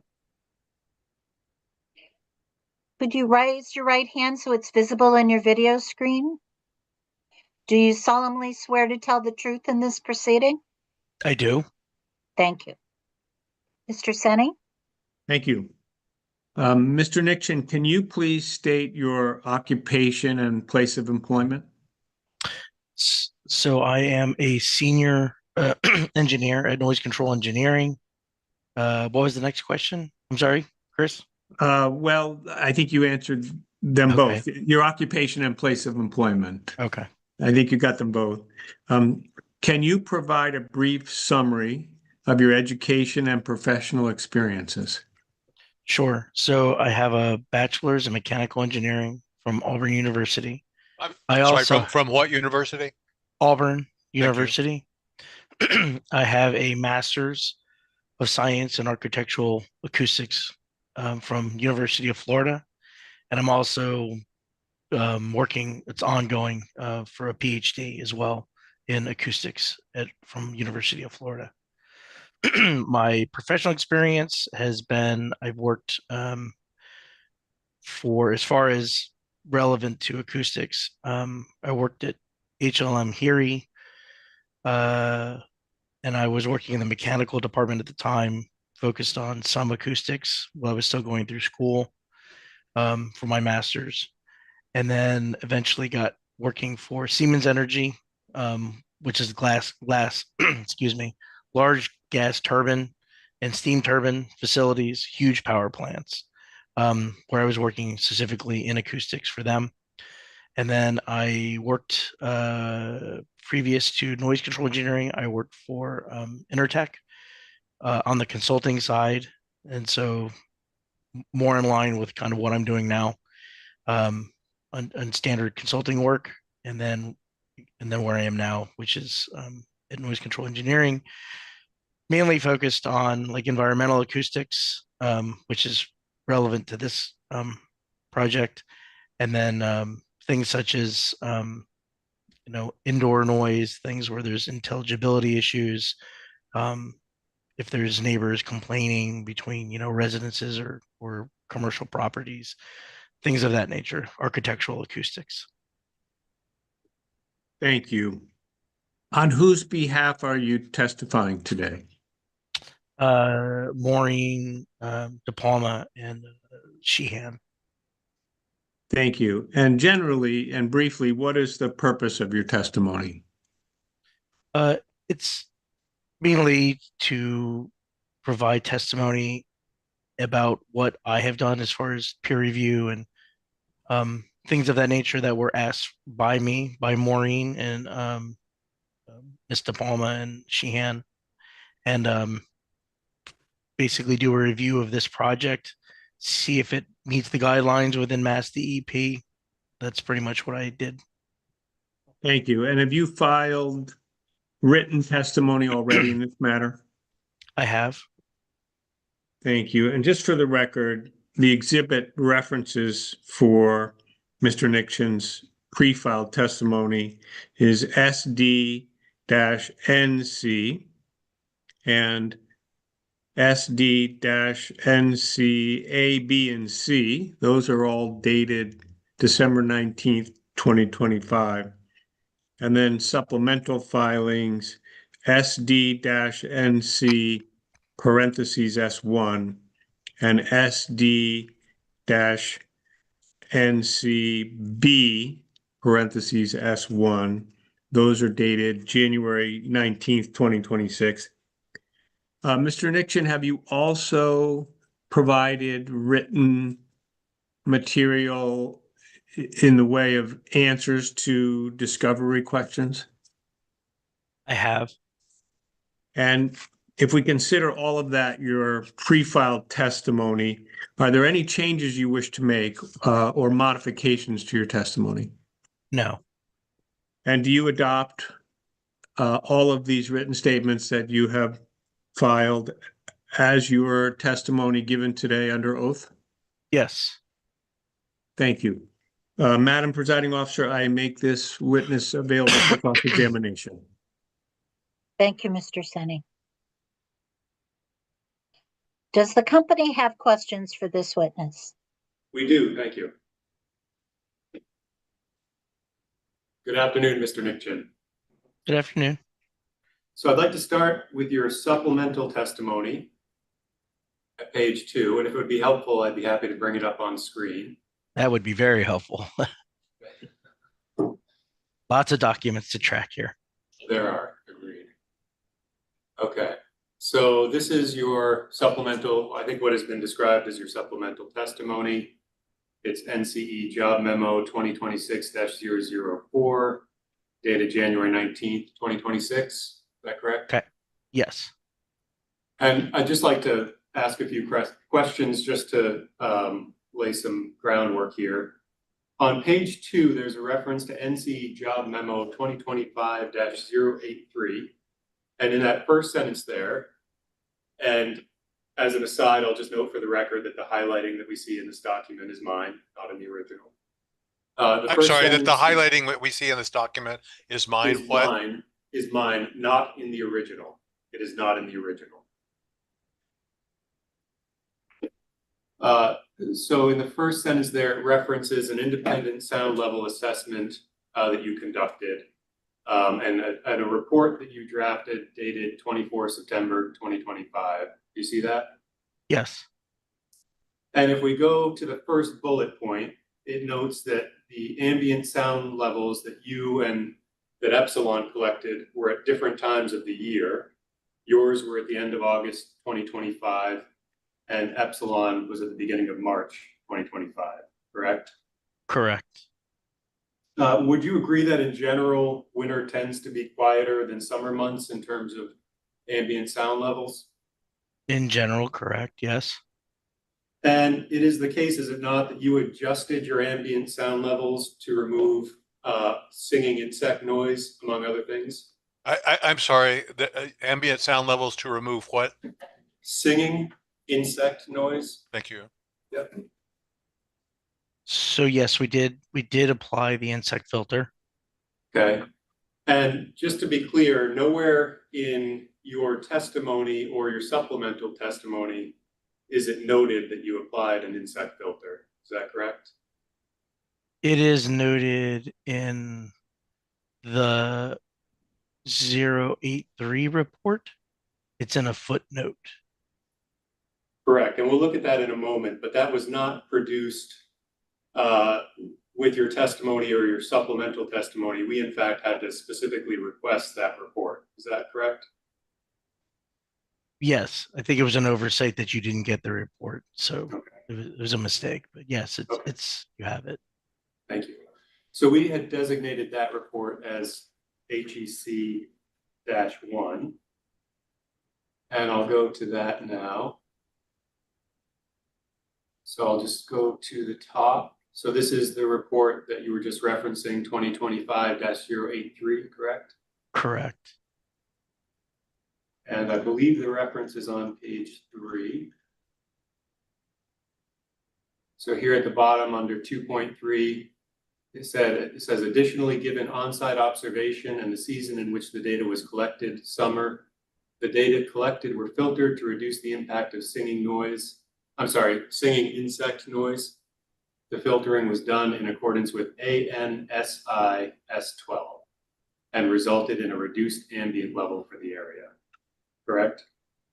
Correct. Now you have a footnote 4 here regarding that standard. I'll look down at that. See if I can zoom in. No, we lost the document. Let me see if I can bring that back out. Just 1 second.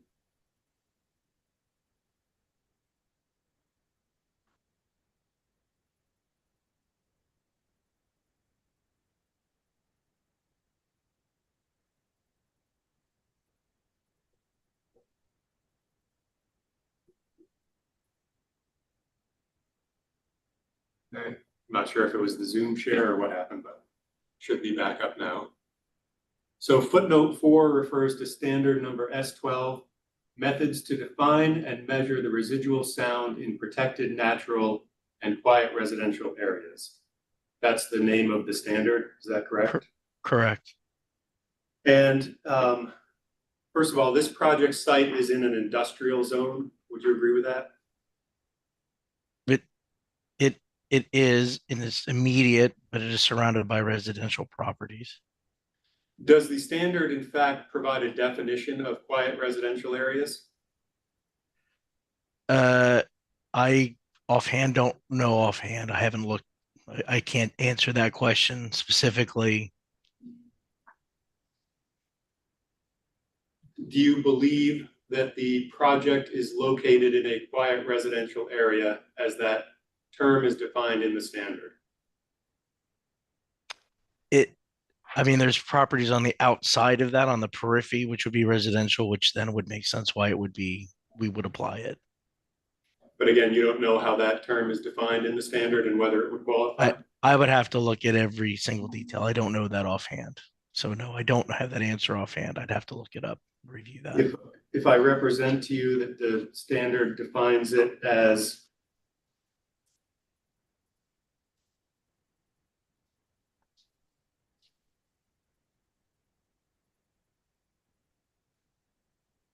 locations where the L90 sound level are less than 30 decibels for at least 2 hours per day. That's the ANS weighted and the A weighted sound levels. I'm sorry, can you slow down? I just can't understand you. Sorry. Where the L90 sound levels are less than 30 decibels. For at least 2 hours per day. And the A weighted sound levels for those same 2 hours are less than 45 decibels. Does that refresh your recollection at all? It sounds correct. I'll assume it's correct. I'll assume you're correct in reading so sure. Were the ANS weighted sound levels that you measured and calculated less than 30 decibels for at least 2 hours per day? Less than 30, no. And moving on to protected natural areas, is the project located within a protected natural area? I don't know that it's in a protected area. I don't believe it is. Okay. Is it not true that the adjustment under that standard not only removes the noise of insects, but in fact it removes all high frequency noises above a certain threshold? You're correct. It does. Everything above 1,000 hertz completely gets eliminated. So it's not only that we're just filtering out insects, it's in fact taking out all of those high frequency noises, no matter what their source, correct? Correct, because it's based on insects and frogs and birds, so it's trying to cover all three essentially. And so the standard basically just flat out eliminates everything above 1,000 hertz. But it's not only animals, it would be anything that produces sounds. Correct. Okay. And you did this because you took your readings in August, is that right? So we took the measurements in August, you're correct. And we do review the document, we review the data. And based on that, it appeared that there was some insect noise. And so we went ahead and we used the filter to go ahead and reduce that. Okay. And that affected your ambient levels as noted in the report that we just saw. It does. It reduces them across the board for summer and winter, because the idea is, because we're only sampling for essentially a week, for lack of better words, in summertime, we're trying to level the playing field, for lack of better words, and try to assess what might be measured during the winter. So that is the idea. Okay. And epsilon, in fact, did measure during the winter, so there was no need to apply that filter to the ambient readings that epsilon took. Is that fair? I don't know what their data exactly showed, but it is reasonable to understand that absolutely, if they took measurements in the winter, most likely there would not be any insect noise present. So they probably most likely did not need to apply the insect filter. And when you alter the ambient reading in this way, it's called an ANS weighted value. Is that correct? Yes.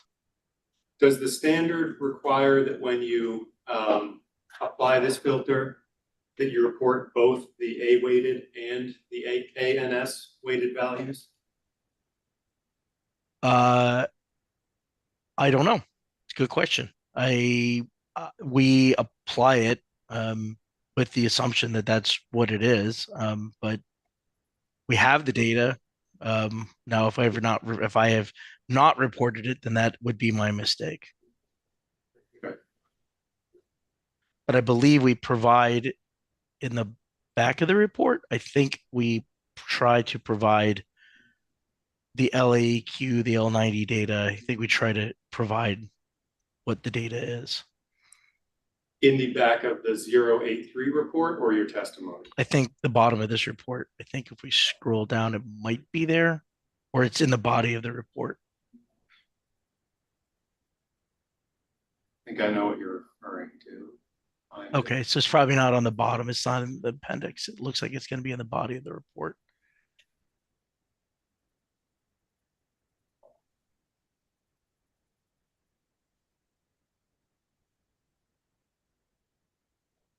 Is this here what you're referring to?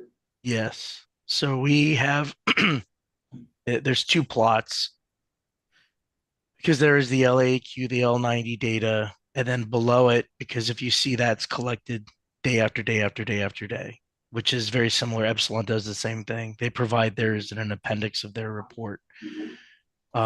We go one step a little further in the next table, where we provide the hourly data in the next table. But and to be clear, I'm sorry, were you finished? Go ahead. No, go ahead.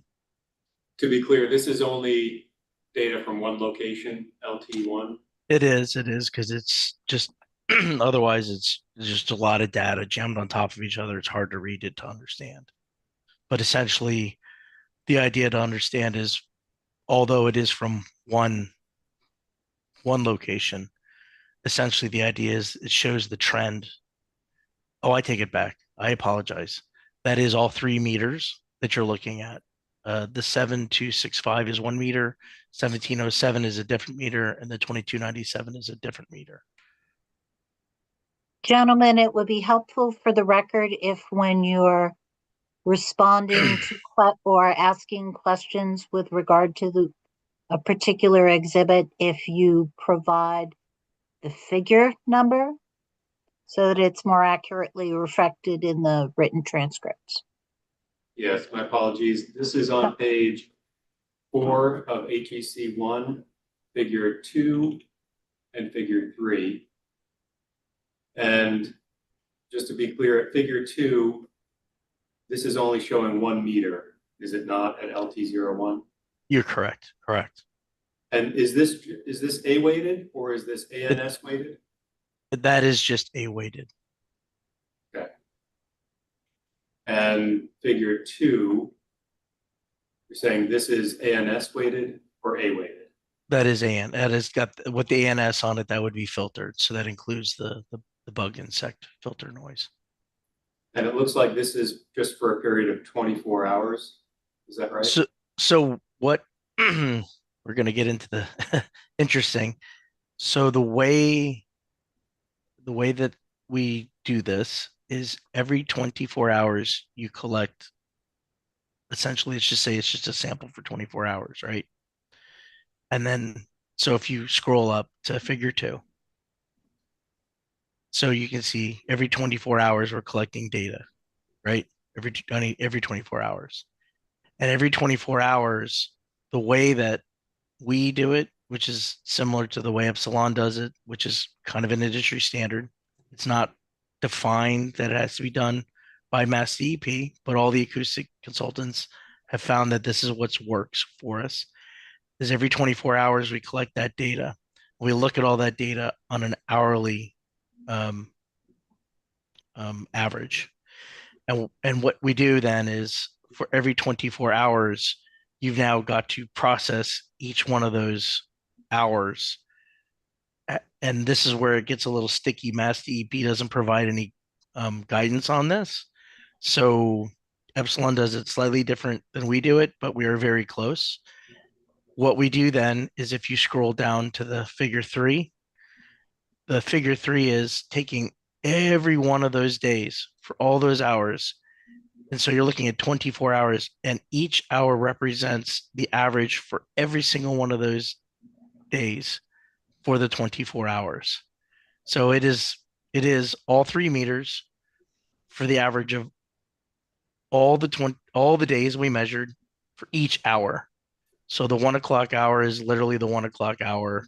The 2 o'clock hour is the 2 o'clock hour, and it's every hour for all the average for each hour from. Does that make sense? It does. I appreciate the explanation. Okay, so if we could now return to your supplemental testimony.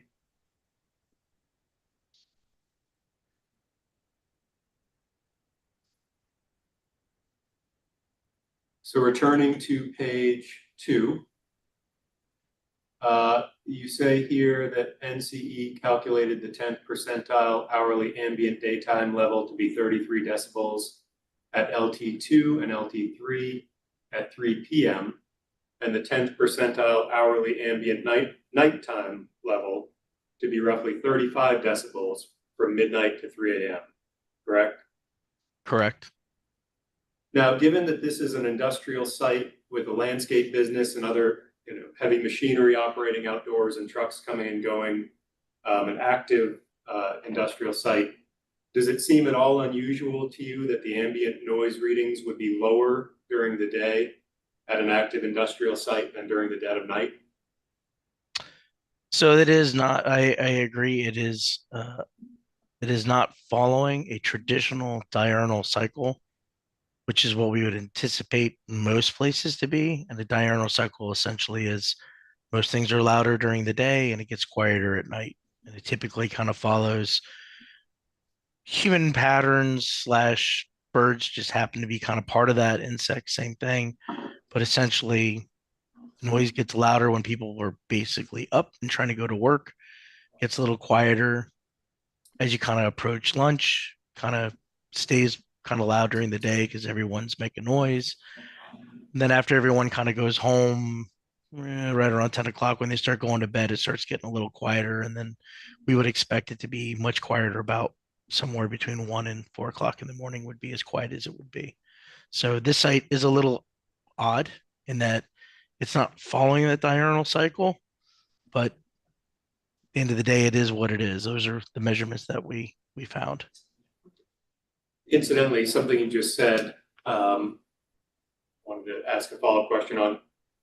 Insects are part of the ambient sound levels in that area during the day and during the summer, are they not? They can be, but like I said, our filter uniformly, once it's applied, it just takes it across the board day and night. I'd like to now move to page 5 of your supplemental testimony. And now we're stepping beyond the ambient assessment that you did and now looking at your modeling results. And I wanted to just ask you about this statement here. You say, to be clear, NCE's model underpredicts when compared to Epsilon's results.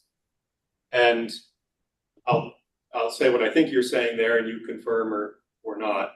I think you're saying there that your modeling, in fact, produced lower sound levels in general than Epsilon's modeling? Correct. Okay. And if we now go all the way to page 8, now this chart is essentially the results of your modeling. Is that right? It is. And I'd just like to walk through it so we can understand what it is and the alleged exceedances that you show here. So Okay. in the first column, you have various receiver locations, which we'll look at. I believe the second 2 columns are the limits that Epsilon calculated based upon their ambient readings plus 10 decibels. And then the limits that you calculated based on your ambient readings plus 10 decibels. Is that correct? That is correct. And then in these last columns, we have the modeling results. The first one is a mirror and modified mirror model, in which you essentially, I believe, tried to recreate Epsilon's model to see if you got the same or similar results. Correct. And then the last 2 columns, you conducted a modeling analysis the way that you would normally conduct a modeling analysis, using, in the first case, a low noise transformer, which is what the project has proposed. And then in the second case, a standard transformer, which is not what the project has proposed. Is that right? Correct. Okay. So I would like to focus on the NCE low noise transformer column, because that's your modeling, and that's the low noise transformer that the project has in fact proposed for this site. And so the bolded red numbers here are places where you found, where you believe you found an alleged exceedance of the Mass DEP noise policy. Is that correct? Correct. Okay, so let's go down the list. So starting at this first one, this is at location R1. And if we look up at the list of the map of locations, which is on page 6, R1 is the single family residence at 123 Clinton Street. Is that correct? Correct. So at R1, your modeling results show, I'll try to zoom in a little bit because I know it's small. No exceedance during the night at 44.1 decibels, but an exceedance during the daytime at 44.3 decibels. Correct. And, okay, thank you. And so this 44.3 decibels would not be an exceedance if that noise level occurred in the dead of night under your ambient assessment, correct? That would be correct. So you're only finding an exceedance here because your ambient assessment had a lower ambient of 43 in the daytime, or I'm sorry, the ambient would have been 33 during the daytime, since this is the limit, and 35 at nighttime, correct? Correct. And if we, just to contextualize, I would like to look at what a noise level of 44.3 really means. And if we go to, I'm going to turn now to Epsilon's report. And they have, this is attachment C supplemental. And at page 10, there's a chart of common indoor sounds and common outdoor sounds. Do you see this? Yes. Yes. As a general matter, do you agree that these are common indoor and outdoor, or that these are the noise levels of common indoor and outdoor sounds?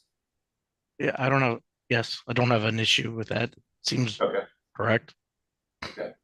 So a noise level of 44 decibels on this chart. Oh, shoot, we lost there it is. Okay. Apparently when I zoom in too much, it goes away.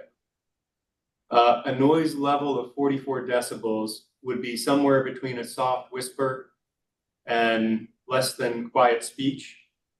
Is that right? Could be Sure. somewhere in here. Closer to a soft whisper. And if we go back to your results, now to be clear, this is the measured or the model level on the outside of the house, correct? Correct. And would you agree with me that it would be reasonable to estimate that there would be about a 10 decibel, A-weighted decibel reduction from the outside to the inside of a room with an open window? That would be outside of the scope that Mass DEP looks at. Setting that aside, would you agree with that statement? I don't know. I don't do that assessment. This assessment is only for the outside of the property. Yeah, I'd like to look at one. Go ahead. This Mass DEP has no they don't provide any feedback as to what we should do, what the reduction could be or should be. It's all about just what is the sound level outside the property. That is it. Okay, understanding that caveat, I would still like to ask you, is that a reasonable assumption that there would be about a 10 dBA reduction from outside to inside with an open window? It's I would say that's a fairly safe assumption, somewhere in there. So we could expect that inside this residence, a sound level of 44.3 decibels would be about 34.3 decibels. And if we look back at our chart again, that's approximately the noise level of a library. According to this chart, yes. Okay. Before I go on to the next one, actually, I'll just ask one other thing. Well, let's finish with R1, and then I'll move on from there. So R1, the next exceedance that you contend would occur is at R1 elevation 2. Now, in that case, what you've done is you've modeled the noise level at the second floor of R1. Is that correct? It's a hypothetical because there is no second story, but that is exactly what it is. And that you anticipated where I was going, that there is no second floor of R1. And incidentally, you did not measure ambient anywhere at the second floor level. All of your ambient readings are taken at ground level, right? That is correct.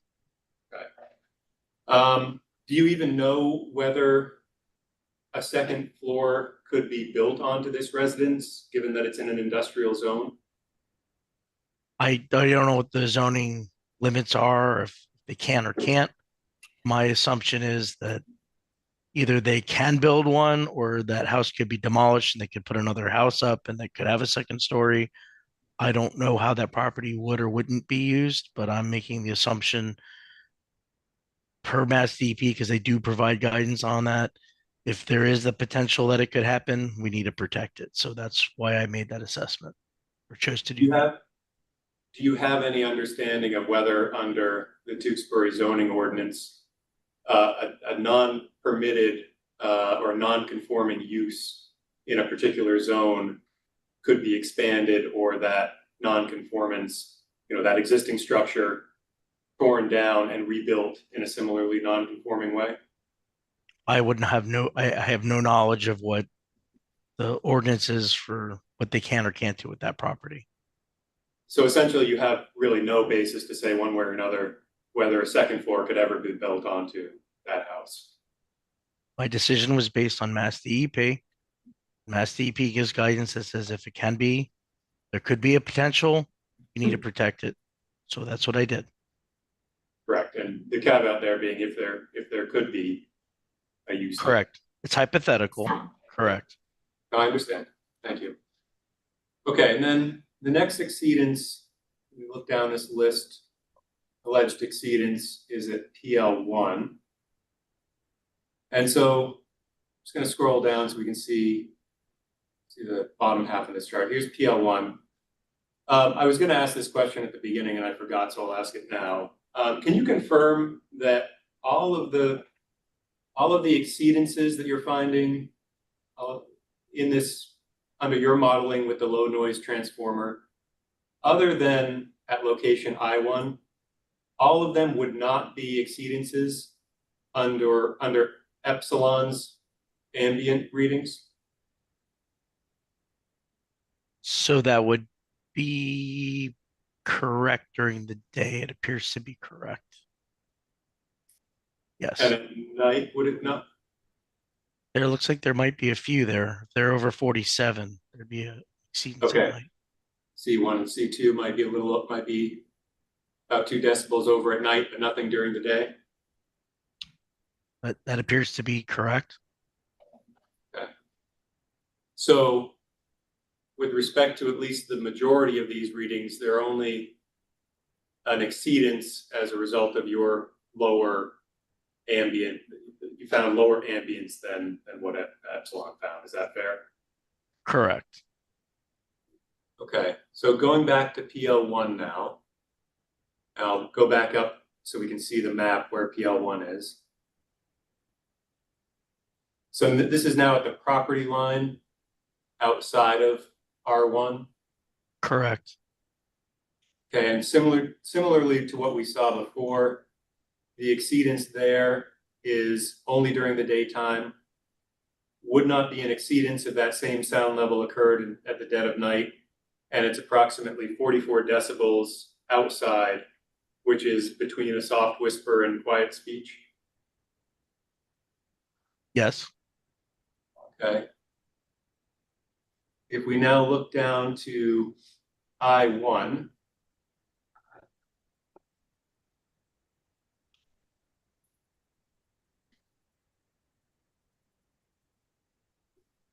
if I look back at the map,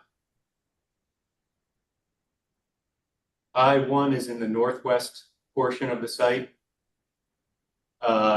next to the existing transmission line corridor.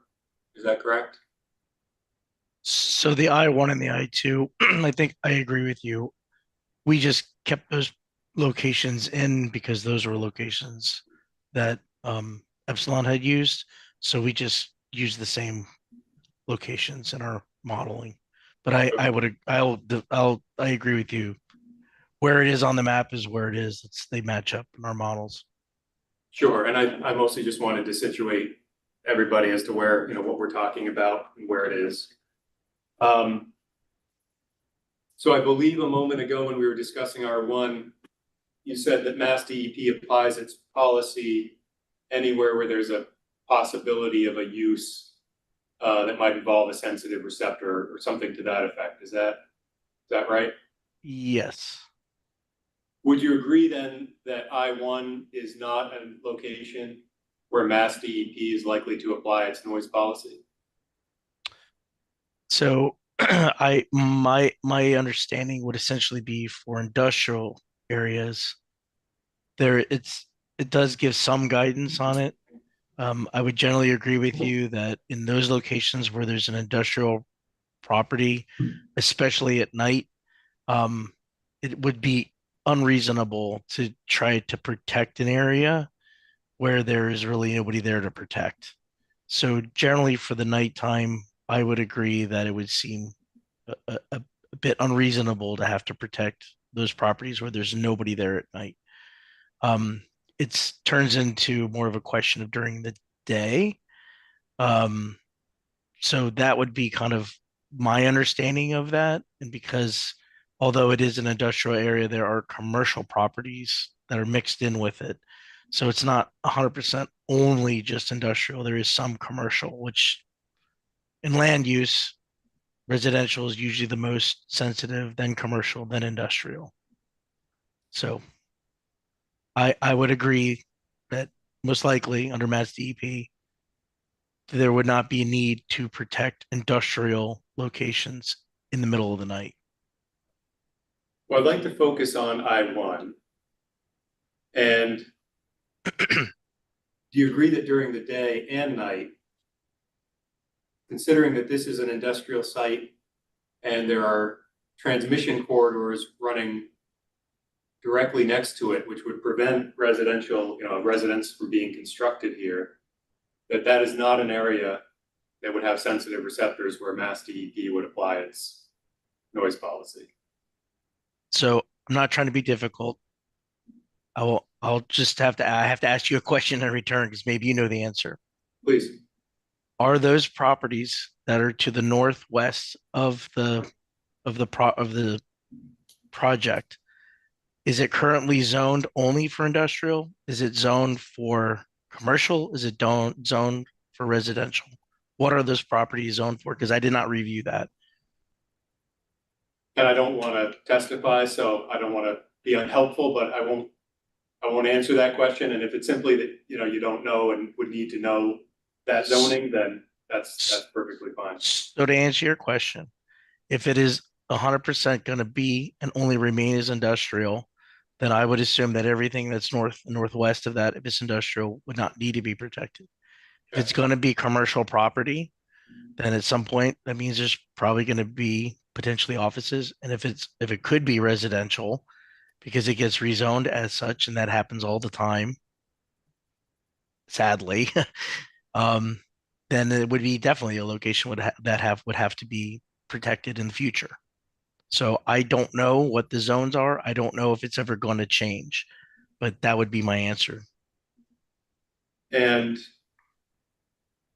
just to follow up, and it's hard to see on this, and if you don't know, that's fine too, but is it not the case that there are high voltage transmission lines in a transmission corridor running directly sort of parallel to the property line here at I-1?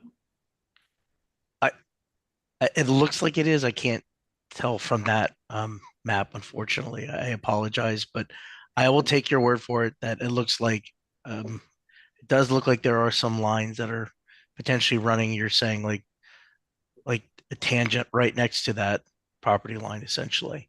So, correct, yeah. And assuming that they're, go ahead, sorry.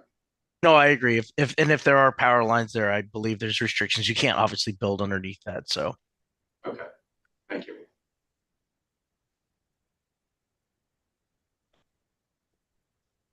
Okay, why don't we go back to chart?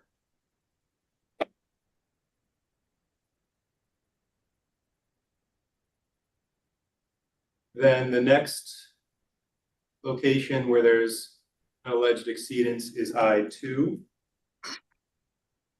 Look at that on the map.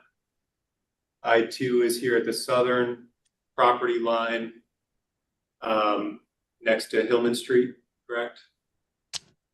I agree. That's where it looks like it's at. Correct. Yeah. And actually, I should look over on this map because this is where you modeled some additional locations. This is on the project side of the street and across the street, you've modeled receptors at C1, C2, C3 on these commercial buildings. So you have separate modeled results for each of those buildings, correct? Correct. Okay, so I2 is on the property line, right at the street. I'm sorry, it's on the property line, what? Right at the street. Thank you. So if we go back to the table of results, I2 would be a daytime level of 46.2 decibels and a nighttime level of 46 decibels. Again, that's on the street. And those would compare, we just contextualize them again. That is somewhere in here between a soft whisper and quiet speech. Yes. And incidentally, is that road traveled by automobile traffic and heavy trucks? It is. And would you agree that heavy trucks can produce sound up to 85 decibels at 50 feet? Yes. And the modeled noise exceedance that we're looking at here under your analysis is 46 decibels, 46.2 during the day, 46.0 at night, compared to your calculated ambient levels of 43 during the day and 45 at night. Correct. Okay.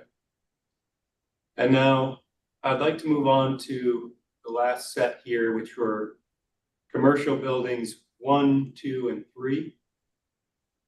And this first series here, let's see if I can just highlight it so we can see. So in here, this is C1, 2, and 3 at ground level. And then if we look down below, this is C1, 2, and 3 at the second floor, correct? Correct.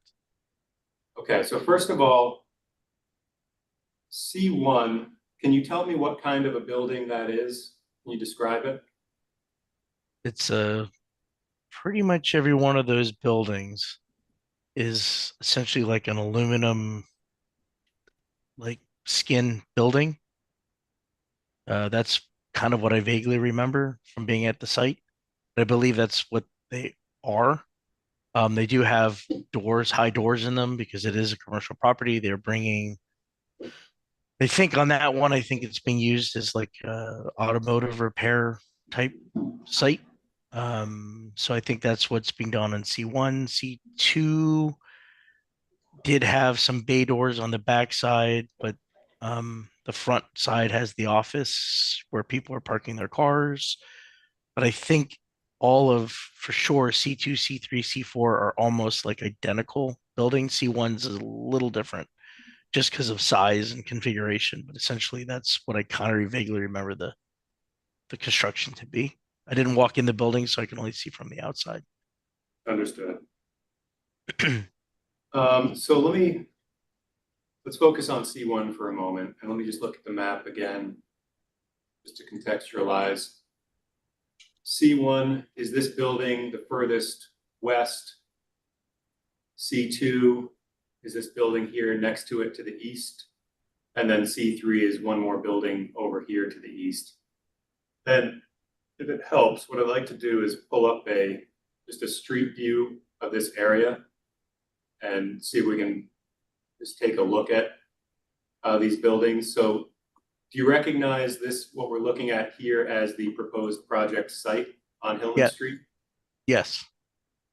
And so this would be looking to the north. So if we travel west down Hillman Street, do you recognize this as the building that you modeled as C1? Yes. So we see that this is a cinder block structure. It appears to be with large, oversized garage doors, a single door into what looks next to each garage door, and a single window above that. Is that right? Yeah.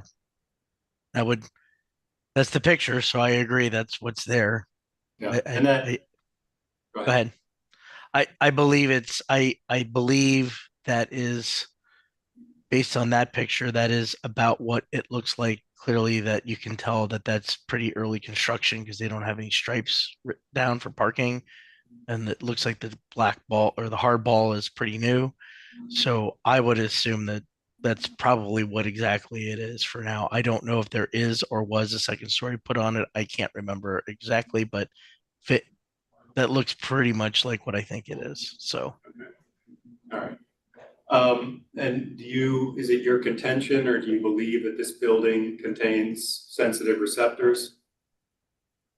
so as far as I know, there are people that work in there, and they do have offices on the second story, which I believe that's what that glass is. Um, I mean, the definition of a sensitive receptor is just, to me, it's just a human being, for lack of better words. So that would be my understanding. A human being located anywhere on any site. So if you have a human being on an industrial site, that's a sensitive receptor. That's how I would understand it.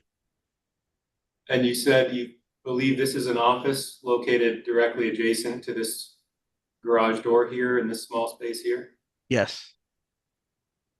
Do you know that to be the case? Have you been inside that building? I have not been at any of the buildings. Okay. So the sound level for this building that you modeled, we go back here, was for 46.2 during the day and 46.1 during the night. And again, go back to the picture for a moment, but using our guide, that would be close to a soft whisper and less than quiet speech on the exterior of this building, correct? Sure. And do you have any estimation on what what noise levels of that magnitude might be on the inside of such a building? It's not part of the assessment. Only looks at mass DP on the outside of the building. Okay. Let me now go down the street. So first of all, is this C2? So I've traveled down the street to the east, one building to the east. And what are we looking at? That is C2, correct. So I'm actually going to go past that for now. Let's look at C3 first. And can you identify if this building is C3? Again, we're one building now to the east of That C2. would be that is C3, correct. Okay. So now if we look at your report and we look at the location that was modeled for C3, it's right in the middle of this northernmost wall of building C3. Is that correct? Yes. And we look down at your results. C3 on the ground floor, we find there is no exceedance during the day or the night. And on the second floor, you're finding an exceedance during the daytime only of 43.9 decibels, correct? Correct. Once again, this would not be an exceedance during the dead of night when your calculated limit is 44. It would be right on the threshold. You are correct. Yeah. So go back to this image. Basically, what you have found here with respect to C3 is no exceedance on the ground floor and an exceedance only during the day, which would not be an exceedance during the night, and a calculated noise level of 43.9 decibels here on the outside of this cinder block wall with no windows. You'd have to go back to it, but to the chart, but I generally think I understand where you're going, so I would agree.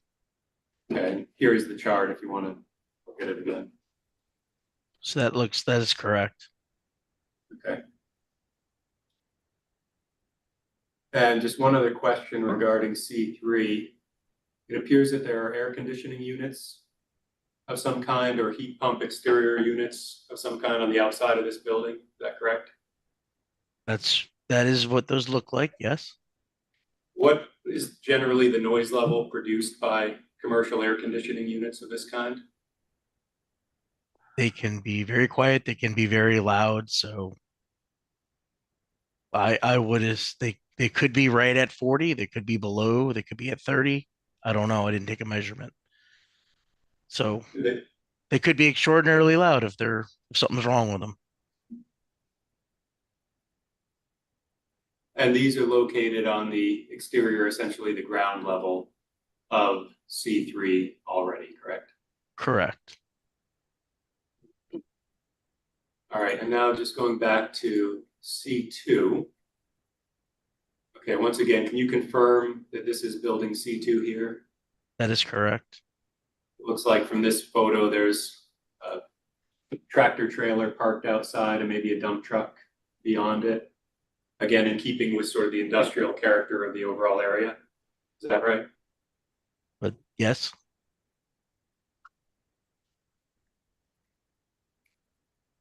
And for C2, let's look back at your report.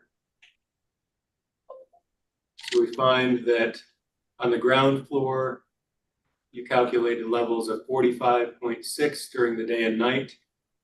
And on the second floor, 48.8 and 48.7 during the day and night, correct?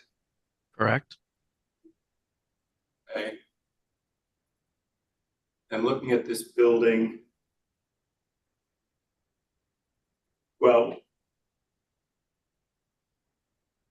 again, those levels are somewhere between a soft whisper and quiet speech on the exterior of the building. Is that correct? Yes. On the first floor of this building, you just go over here a little bit. We notice what appears to be a large garage door. So it appears that this building was at least designed to be able to drive oversized vehicles or trucks directly into it. Is that right? That appears to be so. And we also notice window air conditioning units in this picture here. Yes. What is the approximate noise level produced by window air conditioning units? Again, they can vary from extraordinarily quiet to extraordinarily loud, depending on how good of shape they're in.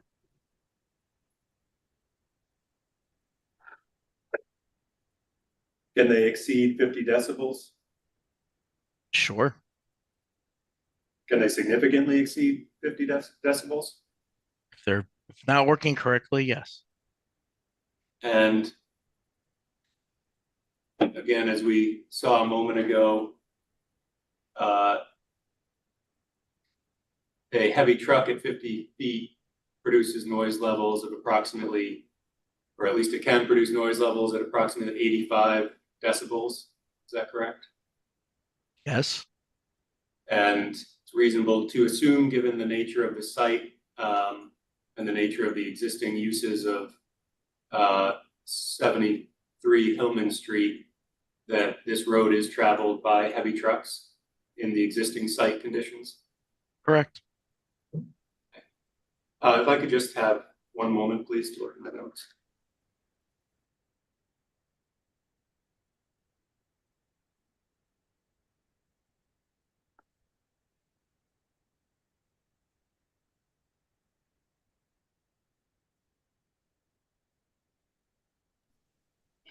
All right, thank you, Mr. Nixon. I have no further questions. I will stop sharing my screen.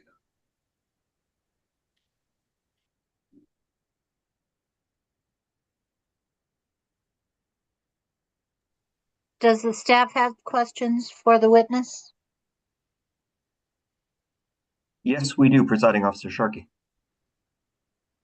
Then whoever would like to start, please begin. Okay, I'll jump in first. Good afternoon, Mr. Nixon. Good afternoon. I'd like to start off by asking about pure tones. And just generally, before I dive in, We'll cover some of the topics that you've just covered, but I'd like to get at them from a couple of different angles. So again, to go to pure tones, I'm sorry, you dropped out. So again, what?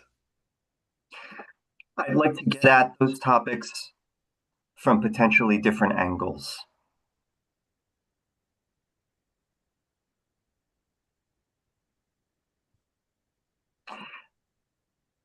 To go to pure tones, I'm looking at the supplement, the pre-filed testimony that you've given. That's Exhibit SD-NC, Parens S1 at page 10. Can you tell me which report number that is? That's the easiest way for me to find it. I apologize.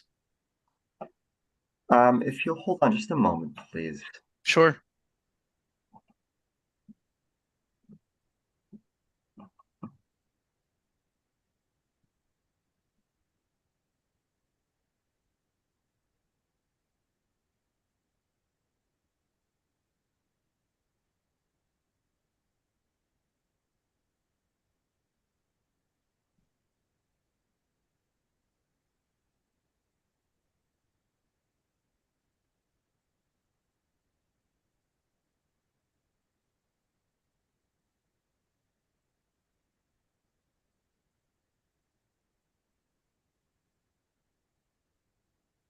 One moment, please. Just take your time.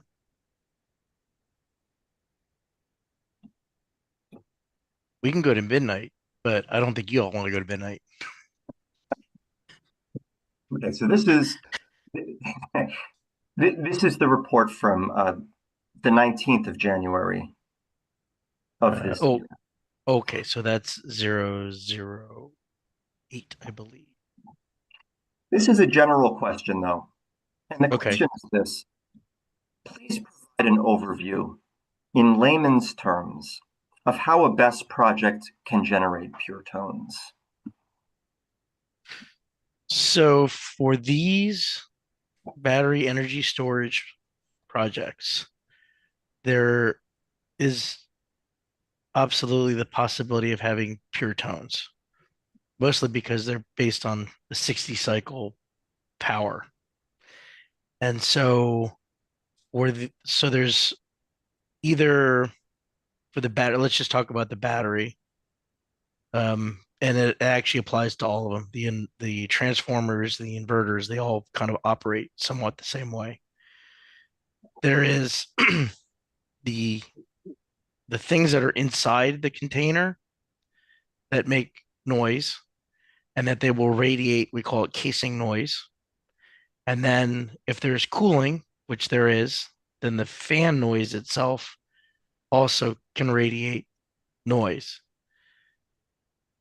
In any one of those, for sure, the fan noise typically will generate a tone because it is based on, we call it blade pass. How many blades are on, the fan, and how fast is it rotating, the RPM. With that calculation, you can figure out what tone you're going to get.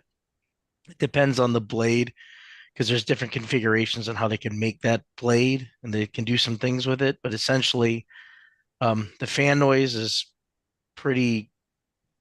It's fairly well known that they're going to generate a tone, as well as the casing that comes off of any one of these can also generate a tone.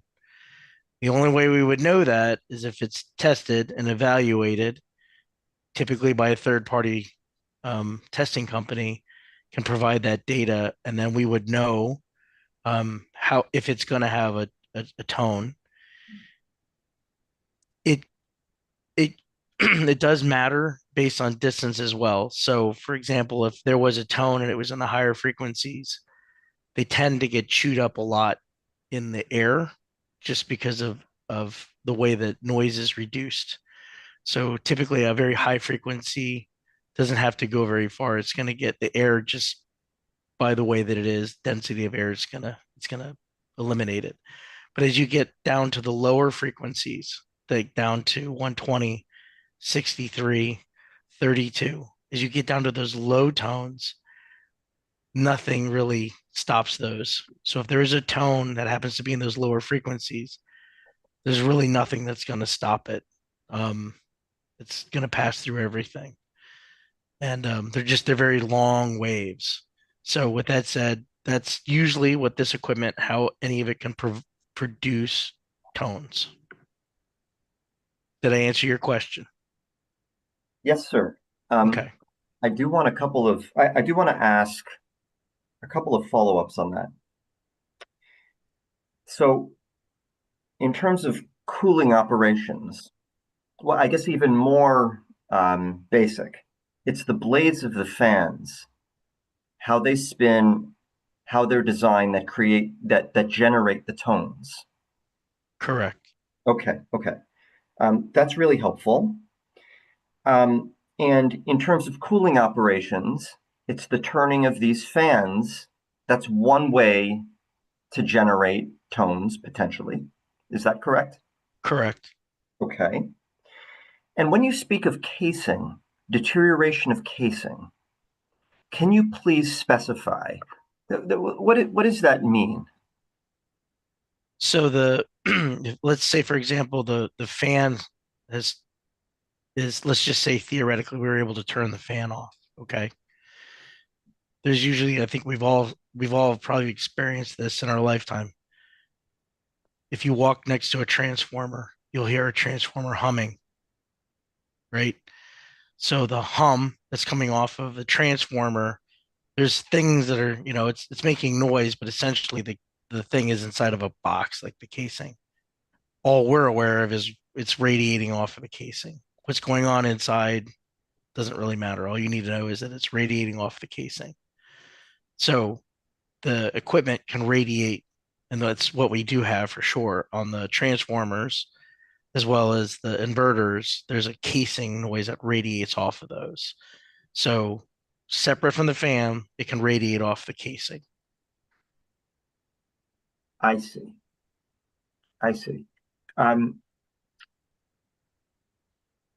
Does the casing, so the noise emanates from the fans, it interacts with the casing, and No, so you can have the casing can make its own noise because of the equipment that's inside. So like a transformer doesn't have to have a cooling on it. It just radiates off the casing. It's humming. Then the fan itself is another separate source. So the casing, compounded by the casing. Okay, I see. Okay. You mentioned for the higher levels of pure tones, the higher ranges of pure tones, the density of air is a factor. Can you explain that in greater detail, please? So in noise propagation, we'll just make something very simple. We'll take a point source at a location here, and there's a receiving location. And then you can measure the distance. And there's a certain amount of mathematics of by certain distance, it drops off roughly so many dB at a certain distance. For every doubling of the distance, it drops off so much. That's a certain amount that you can calculate. But in environmental acoustics, you have a grazing that is hitting the ground and bouncing up. And so as you have a direct source is going, and then you have it hitting the ground and bouncing up. Imagine two particles are traveling. Granted, this one's going direct, this one's a little bit slower, so it's behind, but it's a constant sound. So even though that it's bouncing and coming in later, there's another one right behind it. So those add up. At short distances between the source and the receiver, it's literally just the distance of how far it's dropping off. But as you go far, far, far, far away, you start getting additional reductions because if it's a high frequency, the air itself, the density of air breaks those particles up. And the ground cover, depending on what the ground cover is, it also has a reduction, and that typically is only in the mid frequencies. So a combination of air and then whatever the ground cover is at certain distances will have an effect. So you have to be pretty far away, like significant, like a good, like 500, 200 feet kind of thing, something pretty far, a good distance away where that absorption that's occurring off the ground occurs. But the low frequency, there's nothing that chews it up. You could have a forest between the sources, and the wavelength is so big it'll just weave right between the forests and get there. So there is a thought that people are like, oh, we're going to put a lot of trees up. You could have a forest, and it isn't going to change anything on low frequency. So the ground absorption is you'll see when we do models and it's in there. That's why we make an assumption of what that's going to be in our model. That's really kind of the biggest thing, is make an assumption on temperature, make an assumption on ground coefficient. We're making generality ideas. Clearly, we don't want to assume the ground is 100%, reflective, which we could do. We also don't want to make it 100% absorbative, like if it's covered in grass when it's not. So we generally pick something that's in the middle when we do our model. Okay. So when you use the term that this will pass through everything, that's what you're referring to, right? As you said, if you put up trees, it will make its way through the trees. Correct. Lower frequencies will pass through very, very easy. And they do the same thing with windows as well, because windows typically aren't great at low frequency. I see. What about walls? Well, walls are better. It's density based. So, right, the thicker, the heavier it is, the better it has a chance of stopping the tones. So walls, clearly, yes, they're going to. But once you get to windows and doors, those are usually the weak link in all of it. Is the doors and the windows typically aren't going to do as very well of reduction in sound. Okay. Is there any indication from company and or NCE analyses that this project could generate pure tones? So it can. It absolutely has the possibility of doing so.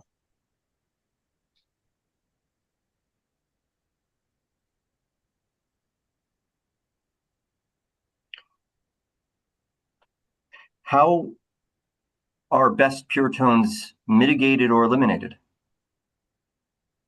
So the best way to handle it is if the source itself, they can reduce it at the source.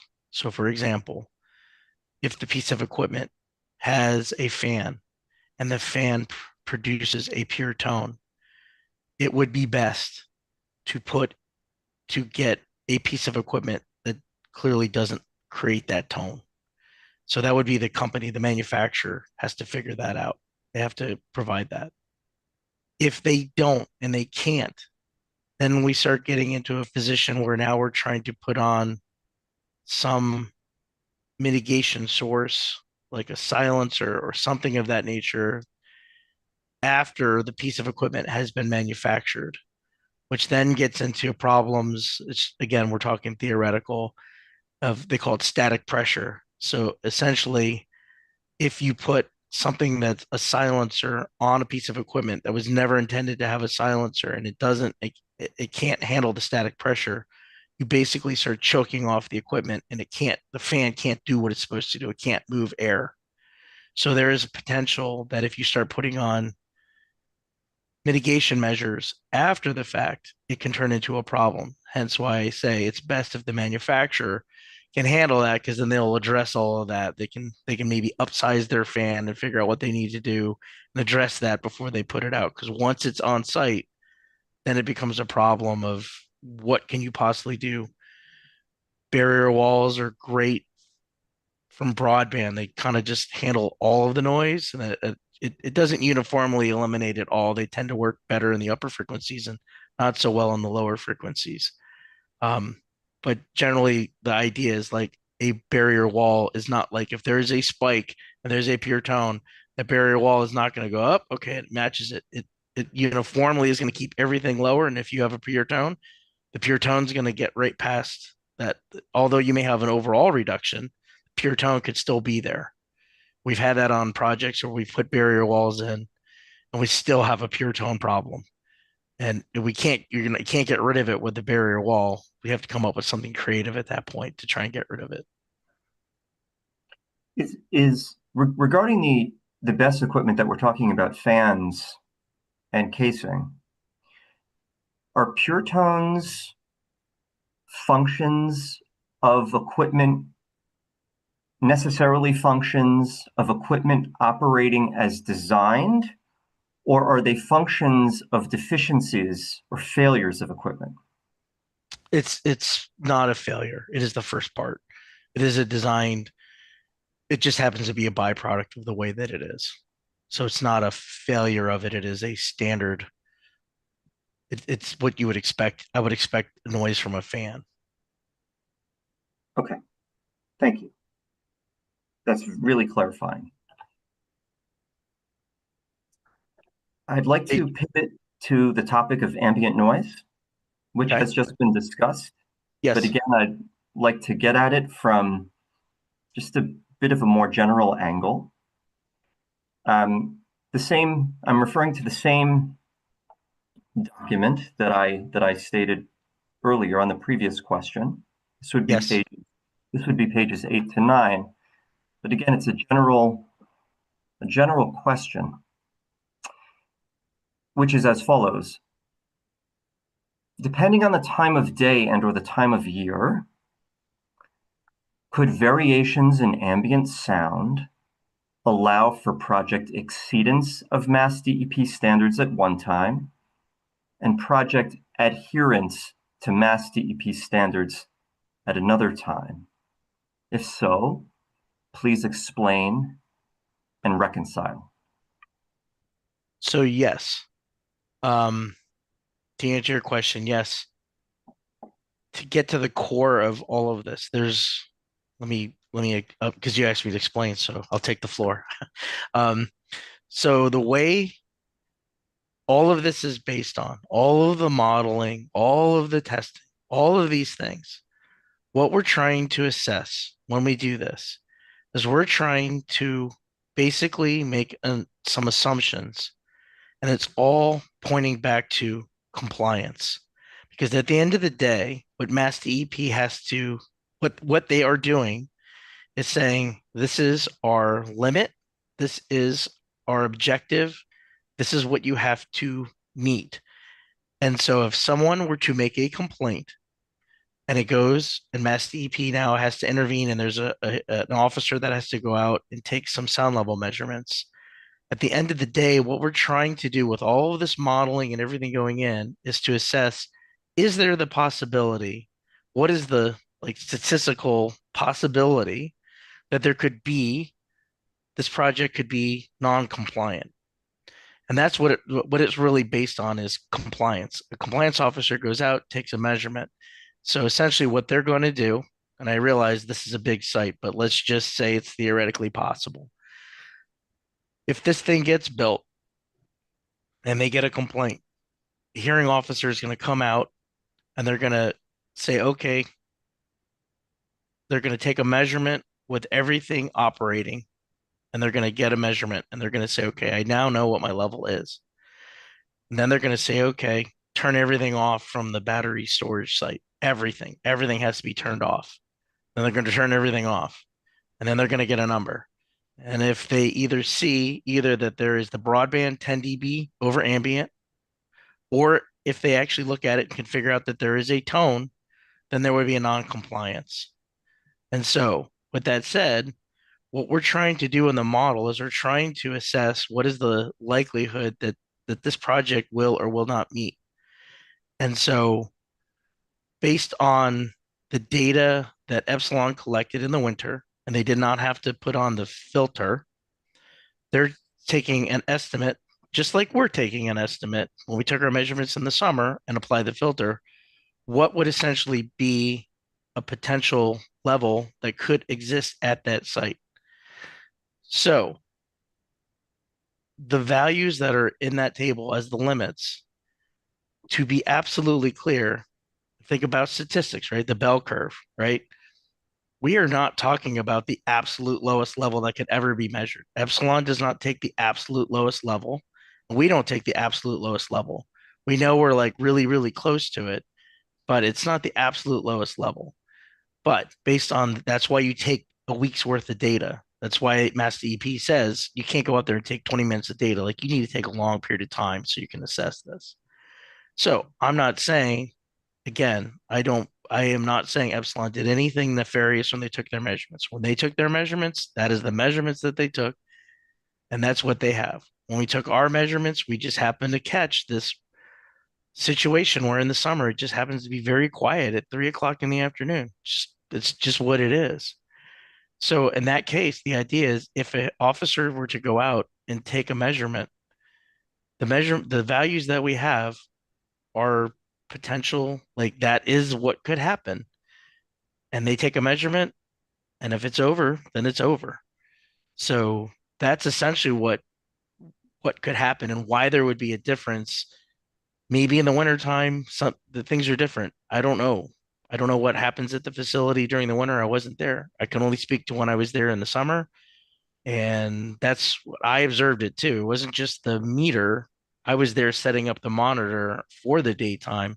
And I did notice it got extraordinarily quiet at 3 o'clock in the afternoon. And I was like, huh, that's weird. But obviously, that's why we take measurements for 7 days because we want to make sure it's repeatable and it happens over and over. And that's what we measured. So, absolutely to your point, there is a point where if you were to take a measurement and the ambient happens to be higher, then there potentially may not be an issue with compliance. Maybe they catch it on a day when it's very quiet, and then you would have a non-compliance. So it is possible. So you mentioned statistics before, so the objective is to measure deviations from the statistical baseline. Is that correct? So the L90 is a statistical requirement of what the Mass DEP is looking at. And so that's what the L90 means, which is okay, I'm statistically trying to look at the data, my ambient background. So when you take ambient background, you're specifically required to take the L90 data. It is required per Mass DEP requirements. So the idea behind that is by taking the L90, you kind of shave off, um, like you're trying to get rid of like traffic noise and things that are like impulses, things that are like artificially raising it. You're just trying to shave that off and just say, okay, like, look, this is what my ambient background really is. So that is a statistical, like it is absolutely built into it. So I don't know that I answered your question correctly, but for sure there's statistics built into this. Again, the idea behind it is what is the likelihood, like for any given day, we're going to take a measurement that could be over that. And all we're trying to do is we take the L90, that's the background data, and then assess the rule per mass DEP. Is it over or under 10 dB? That's all we do. I don't make an assessment. Is it correct? Is this the right side? I don't put it in terms of what is it, a whisper? I just look at the regulation. It says it's 10 dB. That is it. If it's 10.1, it fails. 9.9 passes, 10 still passes, 10.1 fails. And that's all broadband, by the way. So that's not talking tones yet. I know we've really hyper focused on the broadband. We have not focused really on the tones, other than you're asking me questions on it now.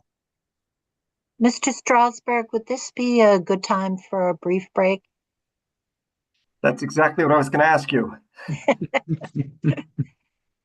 Alan, what would work for you? 15.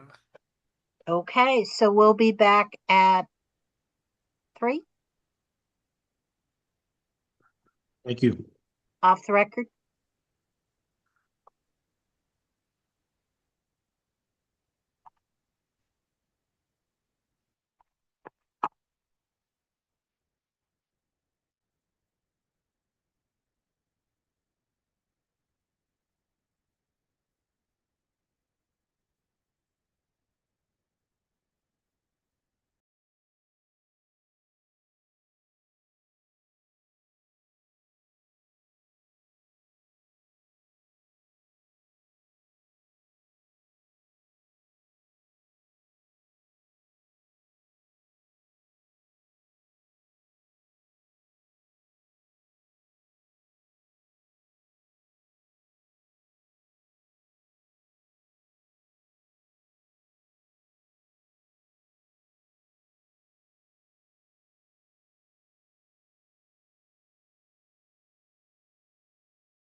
Okay, let's go back on the record. Mr. Strasberg? Thank you very much, Presiding Officer Sharkey. Mr. Nickchen, I just want to briefly return to the topic of pure tones and a point of clarification. You mentioned that pure tones are byproducts of normal equipment function. My question is, if the objective is mitigation or pure tone mitigation or elimination, is the objective then to optimize or choose? The objective is to choose. Is the objective to choose the optimal equipment and the optimal buffering, and then might one adjust as one sees fit in terms of the results? Can you speak to that process, please? So I'm going to try and answer it. You let me know if I answer your question, okay? So typically what I have seen in my career is you will get a piece of equipment, and it's obvious, and I'm speaking in very theoretical terms here. Obviously, the main goal for any company, generally, anyone for that matter, is to buy the cheapest thing, right? They want it to do what it needs to do and make it the cheapest thing that they can possibly make it work. And unfortunately, a byproduct of that is that sometimes they may make a bunch of noise, and they make tones, and it may be just a mess. It could be just a problem. If this thing is out in the middle of nowhere, who would know? Not bothering anyone, they can get away with it. In places where this particular site is, they are going to have to be concerned with it as well, as because there's the regulation that says you can't have a tone. So in that case, you might have to either, in this case, change equipment out, which was done. The equipment was changed, and it could have been done for any one of reasons. It could have been for noise. It could have been for operational, whatever. They could have chosen to do that for whatever. But obviously, the quieter, the more things that's going to be a little bit better. It's going to cost them a little more money. But even then, there might be a point where it may not even be an option. Like they just can't get anything quieter. They just can't get something better. As it stands now, I don't want to be specific. I'll just keep it as that. So I guess let me stop. Have I answered any part of that question whatsoever, Yeah. or clarify? That's what I was looking for. I'm sorry for not being more specific. Okay. But that does Okay. answer it. Okay. Thank you. I'd like to shift now to a comparison of NCE's findings and the company's findings.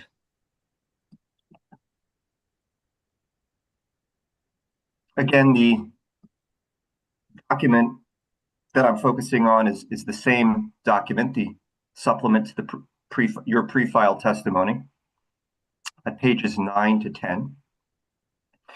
Can you please provide a layman's summary of similarities and differences between NCE's and the company's sound assessments? So I want to make sure, because I want to make sure I'm looking at the right document. Is this the 083 or the 004 document? It's my NCE document. I just want to make sure I'm talking about the right document. I apologize. I believe it's the 004. Okay. And that's and page 8's got the table on it.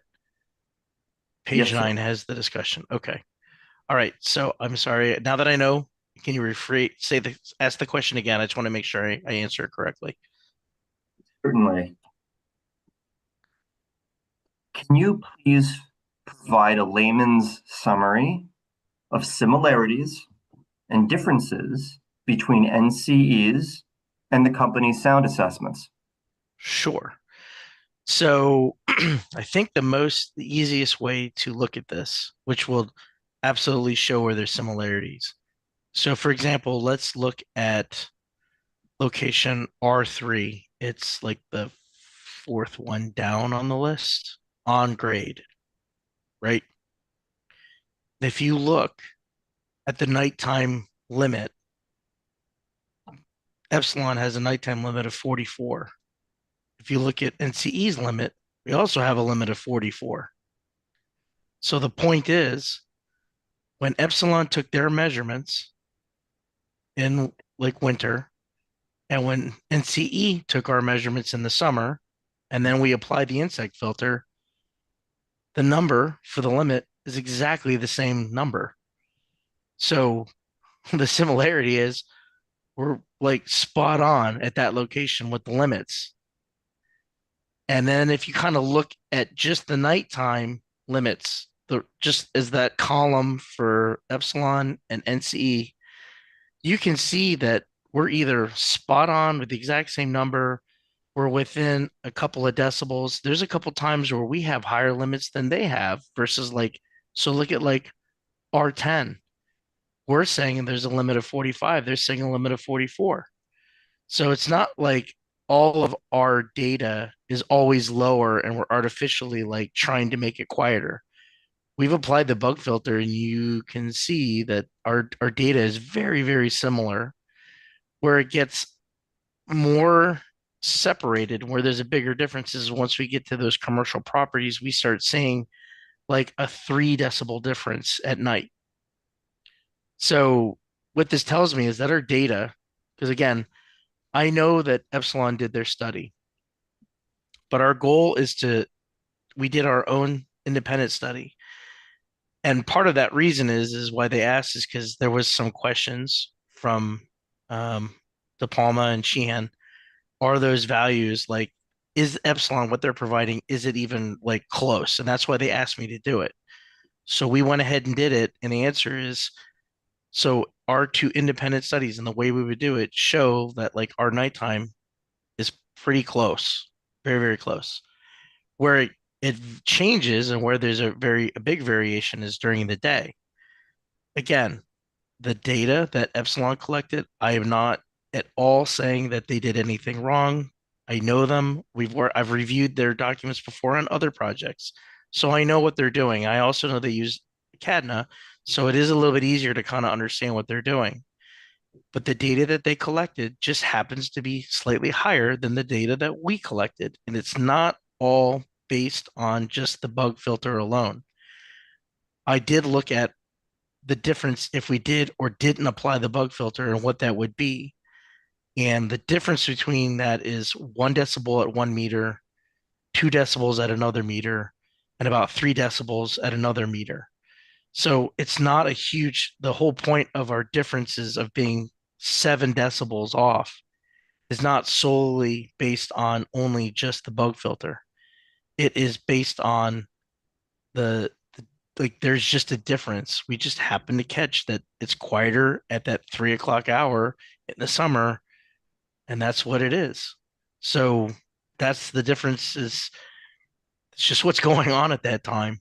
That's the only difference. So to me, clearly the fact that our nighttime numbers are almost matching up right on top of each other tells me like I think we're pretty close.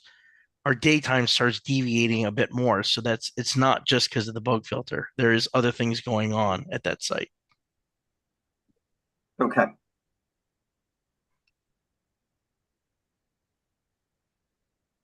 I know we've perhaps touched on this before this afternoon, but I'm going to ask, can you please highlight any instance when NCE findings show that the project would violate Mass DEP standards, but company findings show that this would not be the case, or company findings do not address the given instance?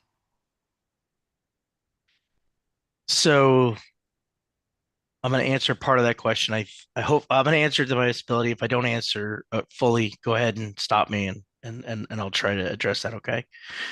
So when we did our model, just so we're clear about this, we did a couple different things in the model.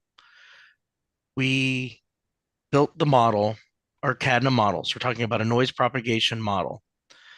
And again, it's all of it's there in table 1. So the mirror model is literally what we were trying to do is we were trying to build the model as close as possible to the way that Epsilon built their model.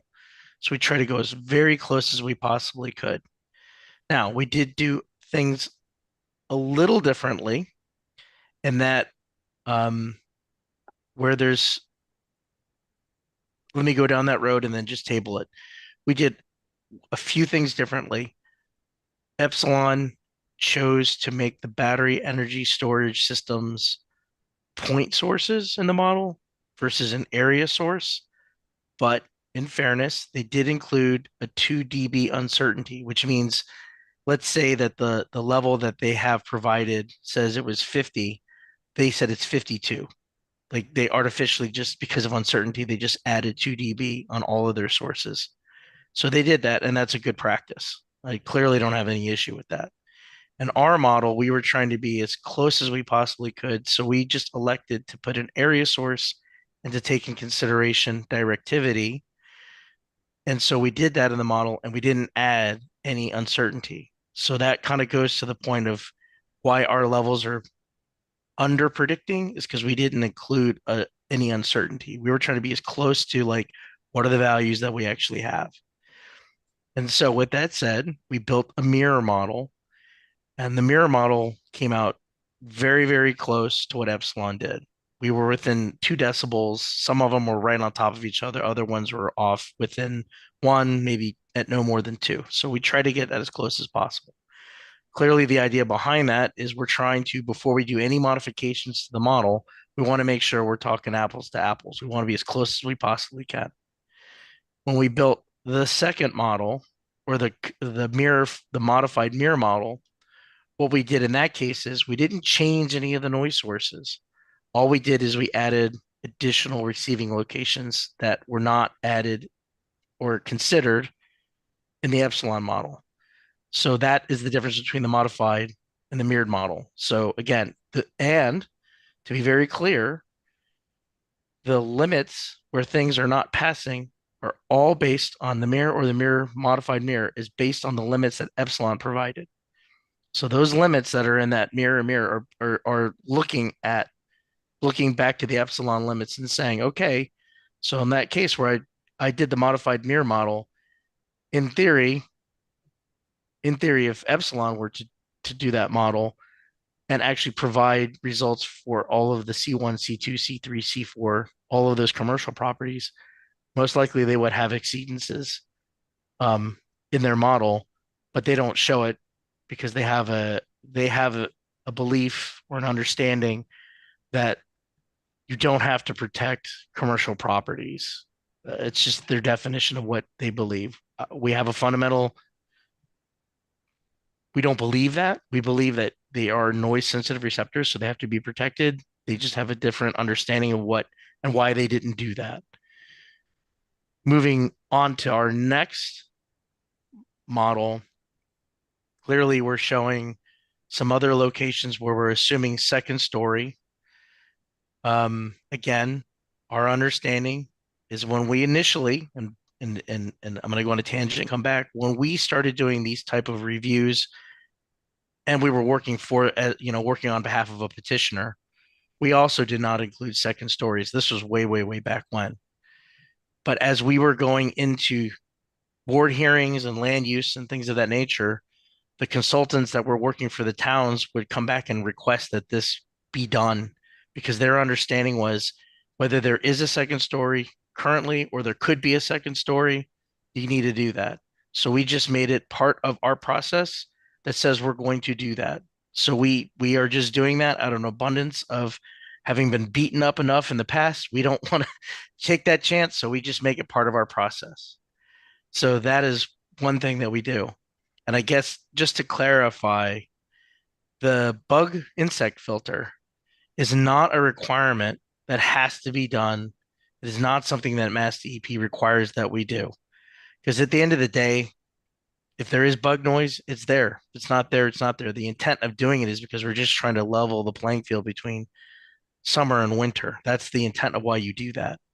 So it's an industry standard that if you want to apply it, it seems to be a good idea. Again, this has been something that we have been doing for quite a long time because we're aware of it. It is not something that has to be done, but it is something that we do because, again, out of abundance of caution for the public's health, that's why that's why we did what we did. So with that said, the difference, what you're mainly saying is it's us when we're taking our measurements, which would be very similar to if Epsilon were to have done them in the summer, we would probably assume that they'd have very similar results during the summer months.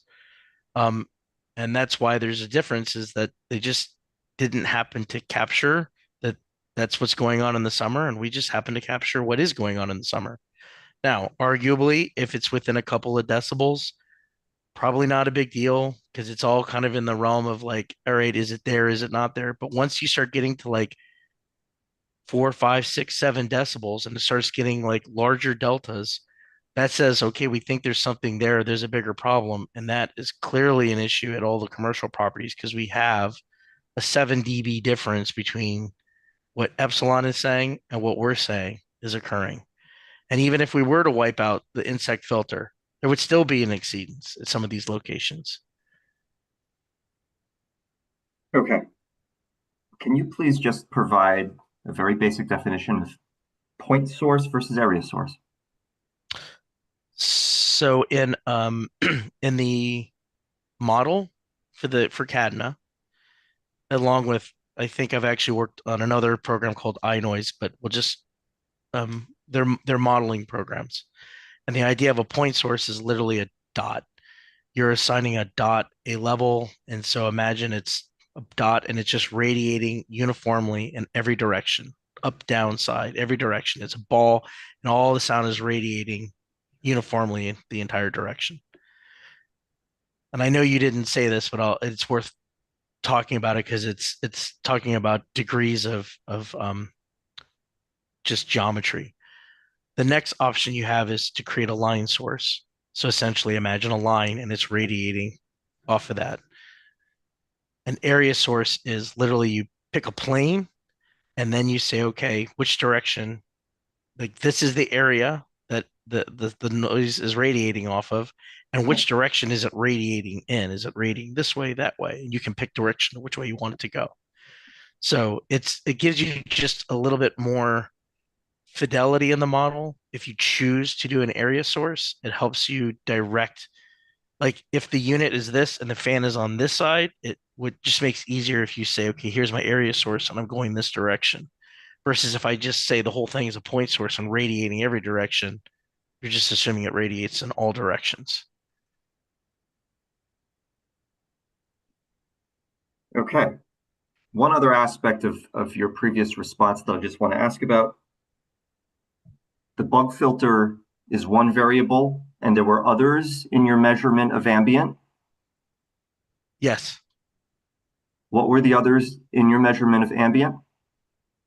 It's just that it's quieter. It's human, right? So I think the two driving factors that are there are bug noise and human noise. And that when I say human noise, it could be trucks driving by, it could be traffic noise, it could be airplanes passing over, it could be all the things that humans do that just make noise.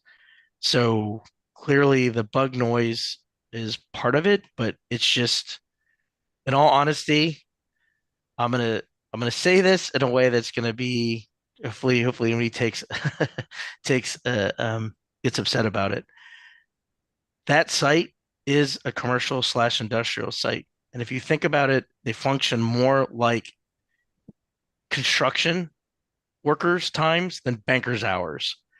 You think about contractors and construction, they start very early. They start at 6 o'clock in the morning or 5 o'clock, but they're done by 2, 3 o'clock in the afternoon.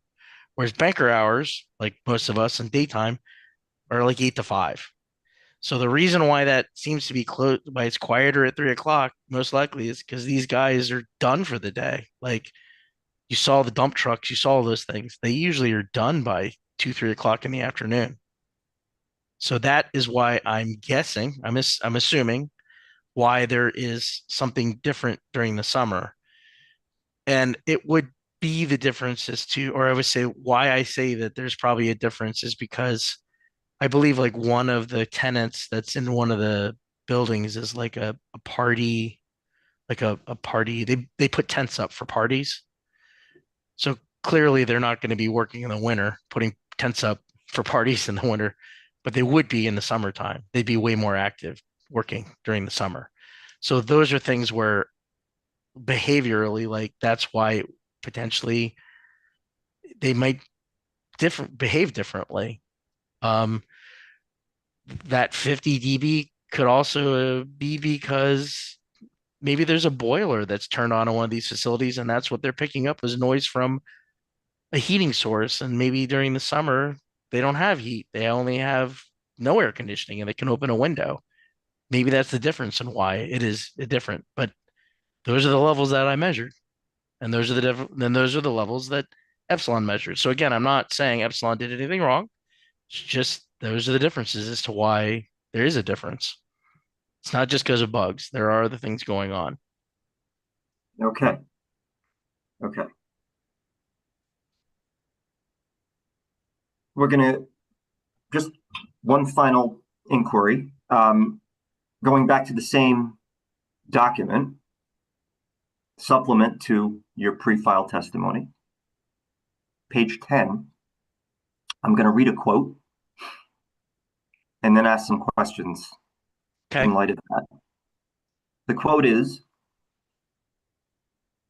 again, because the industrial areas are arguably deemed to not have sensitive receptors, there would not be an excess of the limits at I1 and I2 by epsilon. However, if they are considered to be sensitive receptor locations, the predicted levels would be in excess by 9.5 dBA, and then in parens 19.5 dBA over ambient. And this would be observed in the middle of the afternoon when people are present doing work.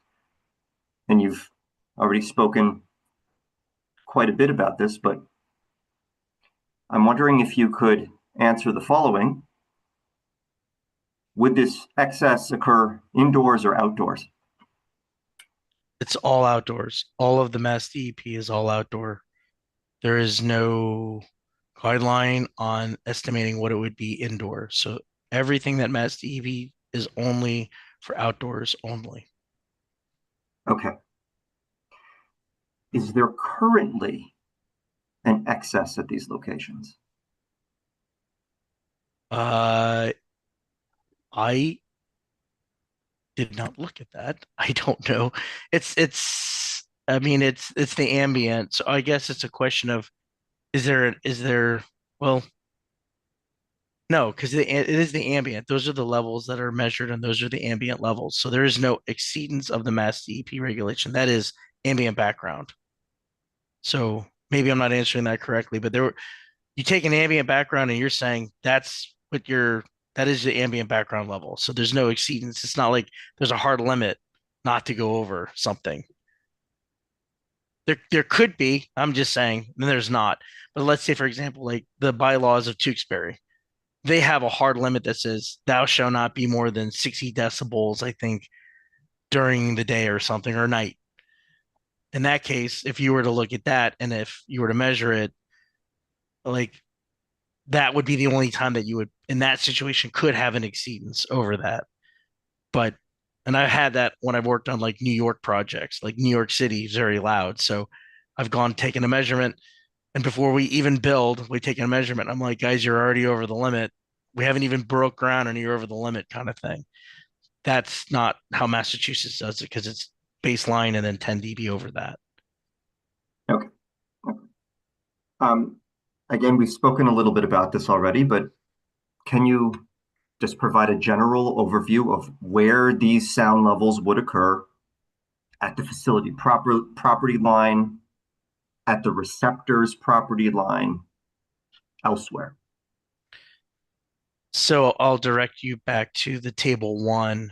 So there's a really where we're seeing a potential issue really on property line is essentially PL1 and R1, which are associated together. It's the same property essentially. So PL1 and R1 are the same, property line 1, residential 1.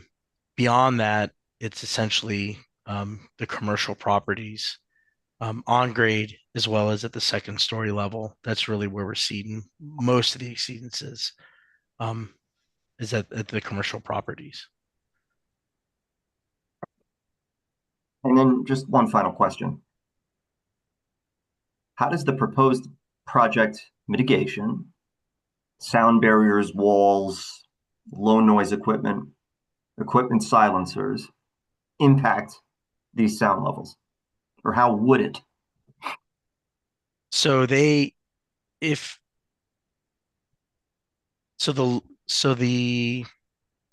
low noise equipment that they have selected is trying to take the level from a standard unit down, and it's reducing it by a certain amount. So they're trying to do that on individual pieces of equipment. So for example, I know the M10 inverter has got it's like a lower noise, and the transformer that they're trying to source is also low noise. So those are necessary to get the level down. And then the barrier wall absolutely is necessary, and you can tell by the height of how tall this thing is, tells you the amount of reduction. Because the way that the barrier wall works is essentially so much is going to pass through, and so much of it's going to go over. And really, the only thing that a barrier wall does is, like, as high as you can go, get you as much reduction as possible. So the fact that this is a 30-foot tall barrier wall, or I think it's approaching it, is very, very tall, tells me that and that's a significant wall. They're going to have to get, that's why it's there, to get that reduction. That barrier wall was not there.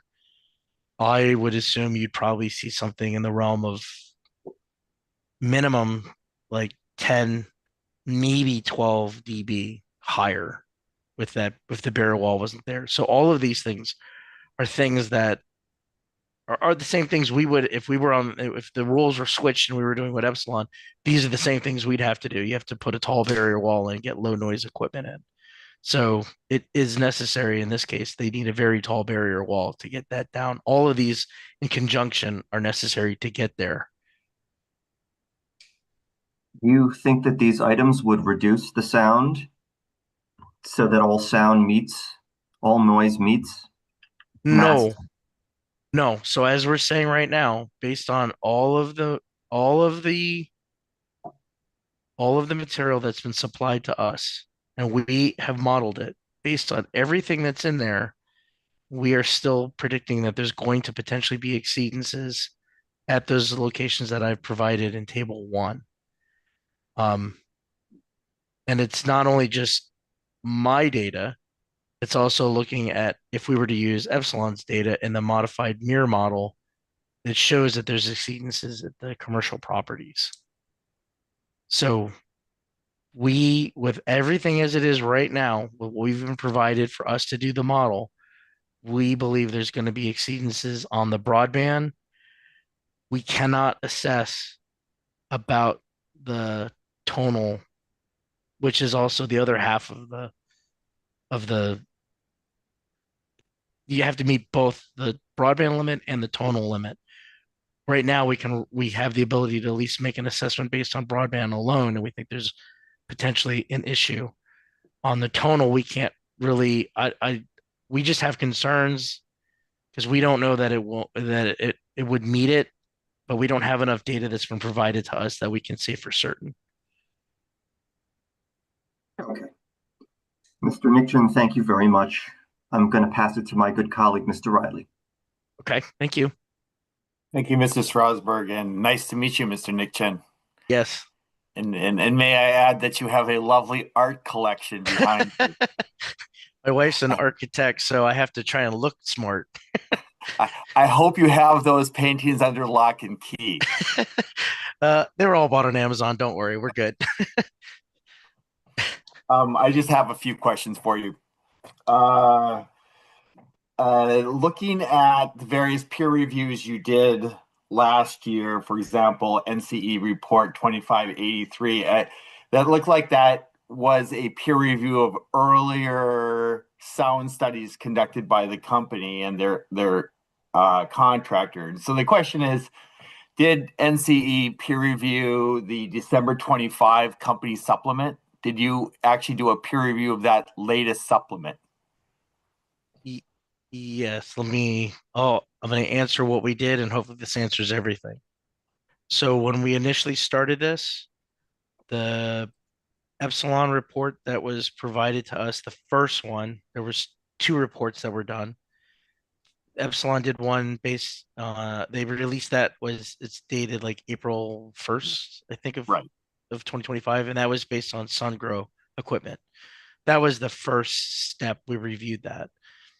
And the 0.83 report that followed up behind that was essentially, it was similar to what we've been talking about on the 004 report, but essentially at that time we were still under the idea that the SunGrow equipment was going to be used. And so we were asked to try and do something similar to try and build a model based on that data. Because we do have access to some of this equipment, because we do very similar things that Epsilon does. We work on both the petitioner side as well as working on like the town side. We have some data. So we were able to like piece together and come up and put a model together based on that at that time. So the 083 report essentially was based on that. To be clear, the only thing that I retained from the 083 to where everything we talked about today is the ambient noise study. So for that, in the 083 report, that's when we conducted our ambient study.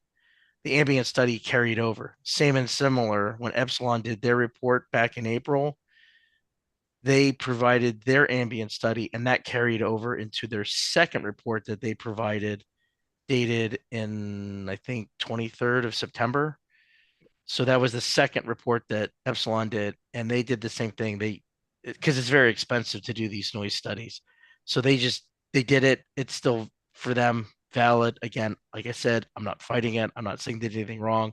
I understand what they did. They just did their study and they just brought it over, and then they changed equipment and then remodeled things based on new equipment. That's what they did. So we did peer review that as well.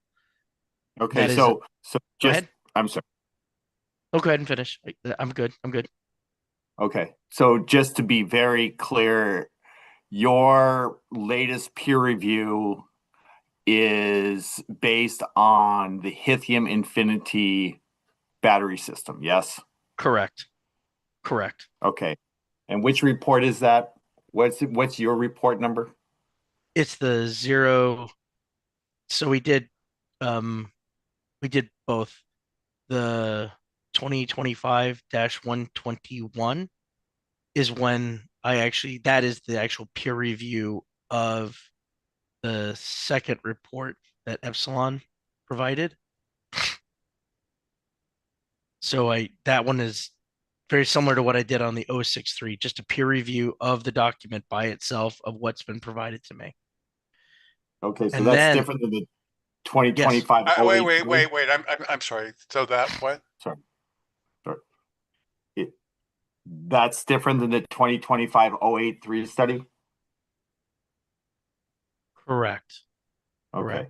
The 063 was the first Epsilon report, my peer review of that. The 083 is me building a model very similar based on the data we have, again, from the initial SunGrow data from 063. Then the 121 report is my peer review again of the updated Epsilon report.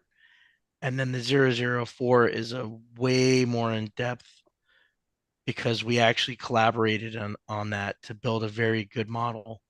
The model that I built in 083 was, we weren't talking, nobody was communicating. So we based it, our model based on what was in that and made our best guess. Once we got to the point of the 121 and having questions, that's when we realized we had some problems and needed more.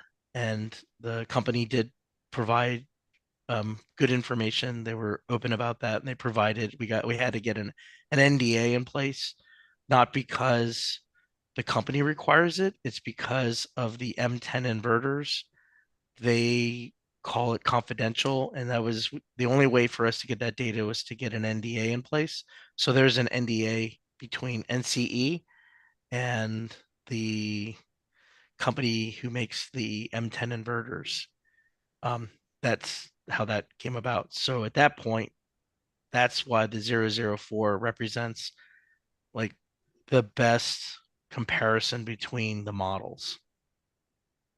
Okay, and that's 2025-121 and 2025-004, is that correct? Correct. What are the dates on those two studies? So the one that's in 121 was Yeah. done on 18 December 2025. And the 004 was January, let me back up here, 19 January 2026. Okay. I just want to make sure. I think we have, okay. So is it 2026 004? Is it 2025 004? 2026 004. Okay. All right. All right. Thank you. So I'm just making sure we have the right documents. Nope. That's absolutely. Okay. Two last questions and a little bit of an extension what Mr. Strasberg was asking you. So given what you know now, what are your outstanding concerns for the proposed project in terms of noise? Just what are the specific? I know that there was a PL1 and R1 issue. There are commercial properties issues for broadband. Is there anything else that besides the PL1 and R1 and the commercial properties for broadband issues that you have? And understanding you don't know the tonal issue, you don't have the tonal data right now. But besides PL1 and R1 and the 3 commercial properties, I believe it's 3, maybe it's more. Are there any other outstanding issues you have regarding compliance with the town bylaw, noise bylaw, and the state Mass DEP noise policy? Is there anything else that you have concerns with? So I do not have any issues with compliance with regards to the town's bylaws. I think those are okay. It boils down to Mass DEP compliance. I agree. It's a handful of locations, as you pointed out, that I have concerns with. And there's a concern with the tonality of the equipment. Those are my main concerns right now. Okay. So R1, PL1, and commercials properties for broadband.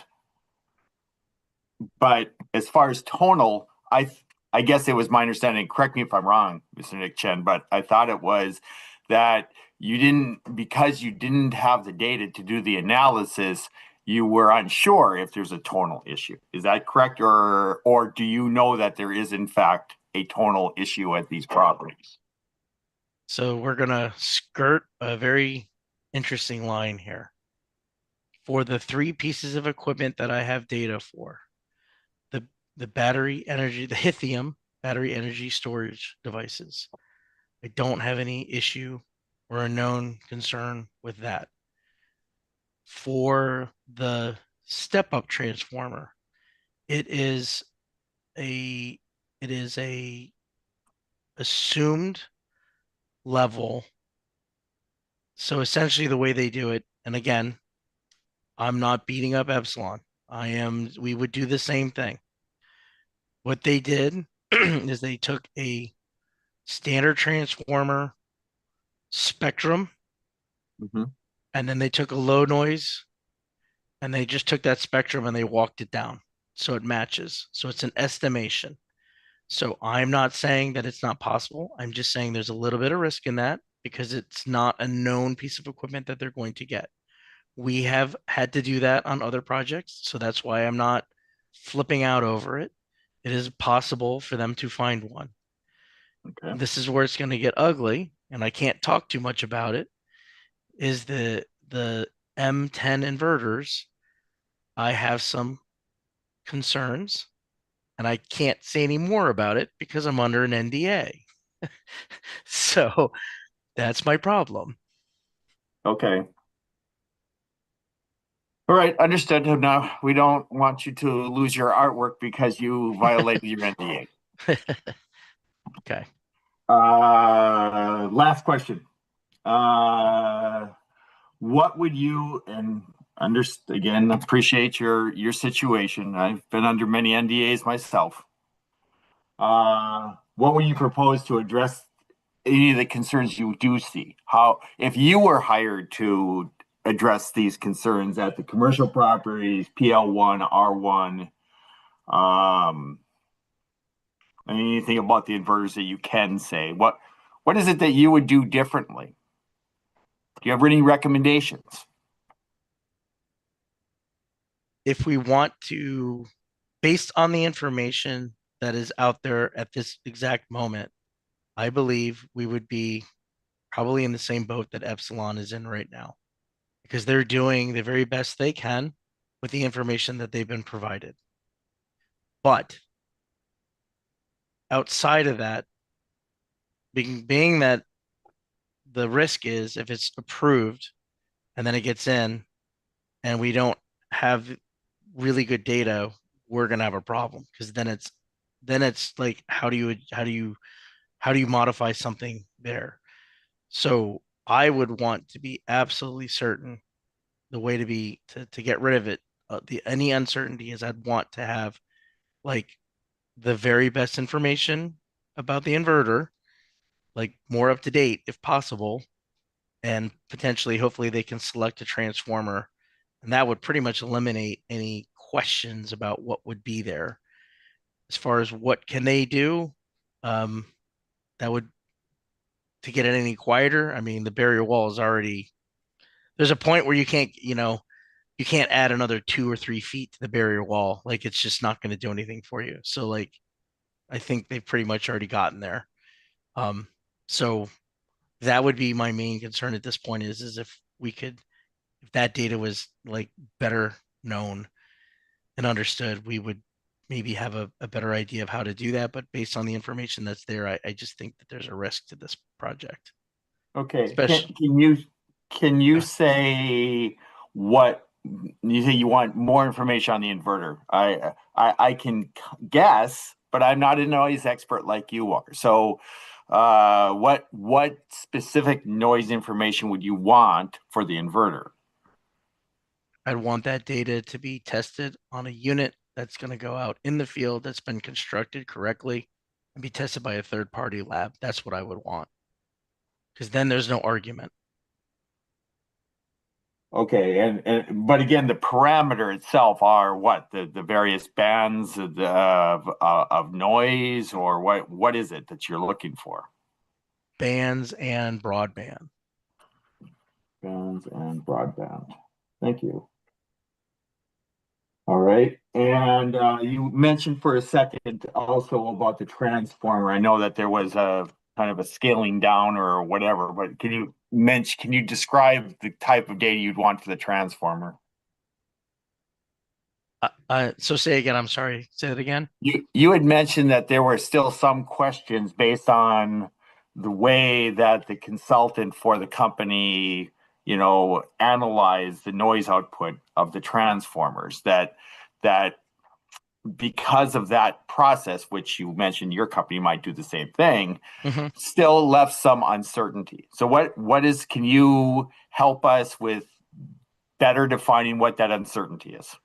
So the way to eliminate it is if they could just say, we're going to use, I don't know, a GE transformer XYZ, and just be like, that's what we're going to use. Right now, it's because it's not been selected, they have to use the NEMA rating. So they have to estimate based on NEMA ratings. So that's what I'm just trying to say, is there's just a little bit of risk there. I'm not saying that it's not totally possible, by any means. All I'm saying is that it's not like, unlike the lithium battery storage, like they're saying we're going to use the lithium and here's the test reports. Like this is what you have. They would do the same thing. They could say we're going to use GE or Siemens transformer or whatever, and here's the data for that. Like it's just not been selected, so they don't know. Again, I'm not saying that Epsilon did anything wrong. They have to do their best guess because it's not been selected at this point. Okay, that clarifies that. Those are all the questions I have. Thank you very much.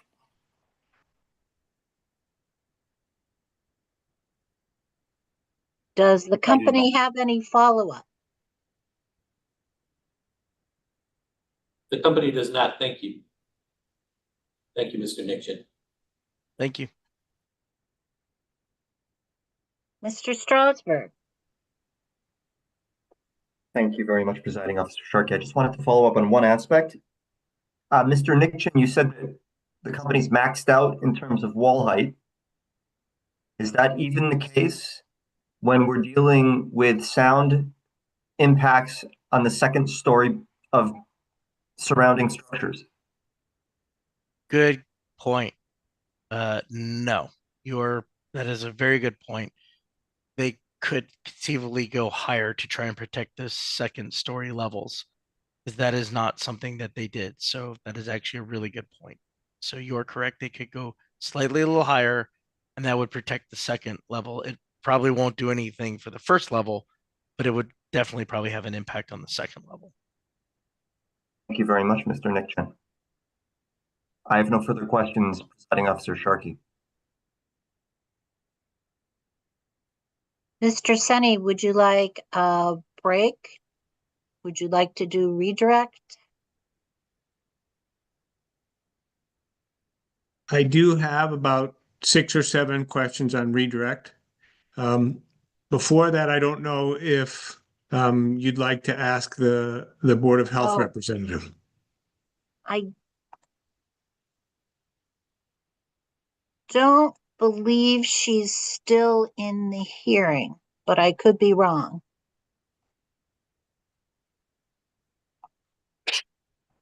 Yeah,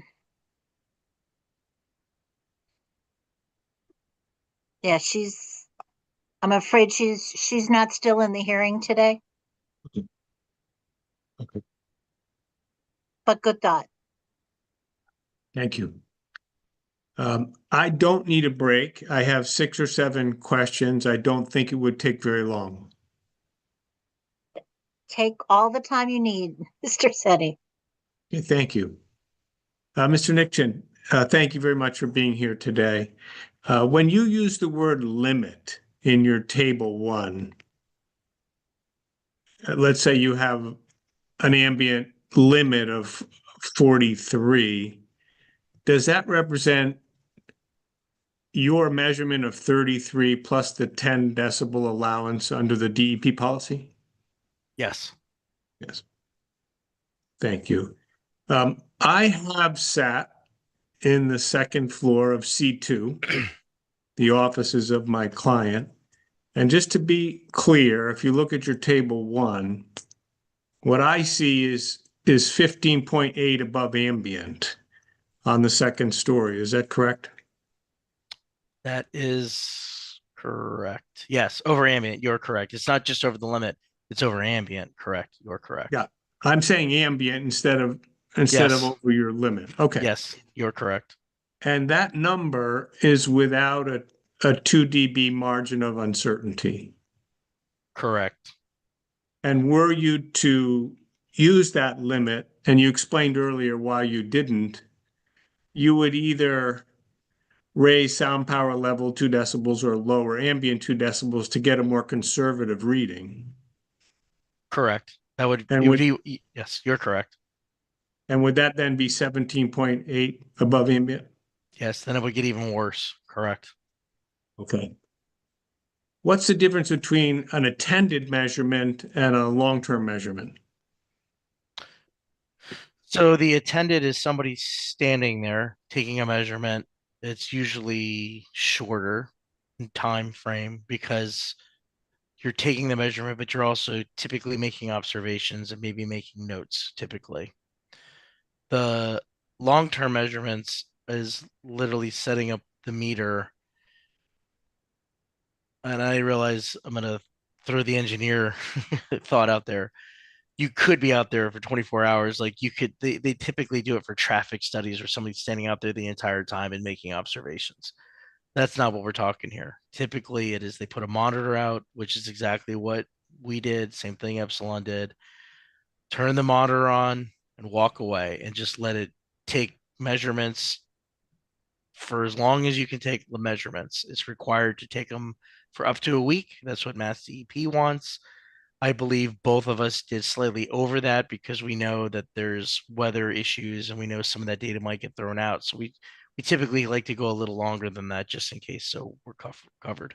But long-term measurements, nobody's standing there.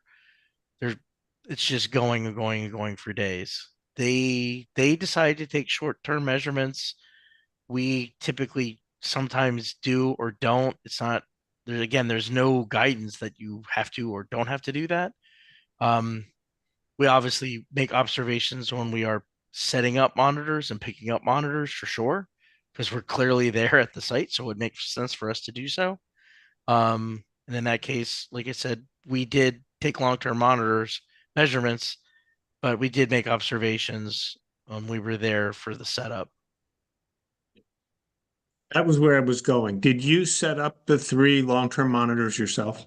I set up the 3 monitors, and my my workmate picked them back up, whatever, a week and a half later when they were done.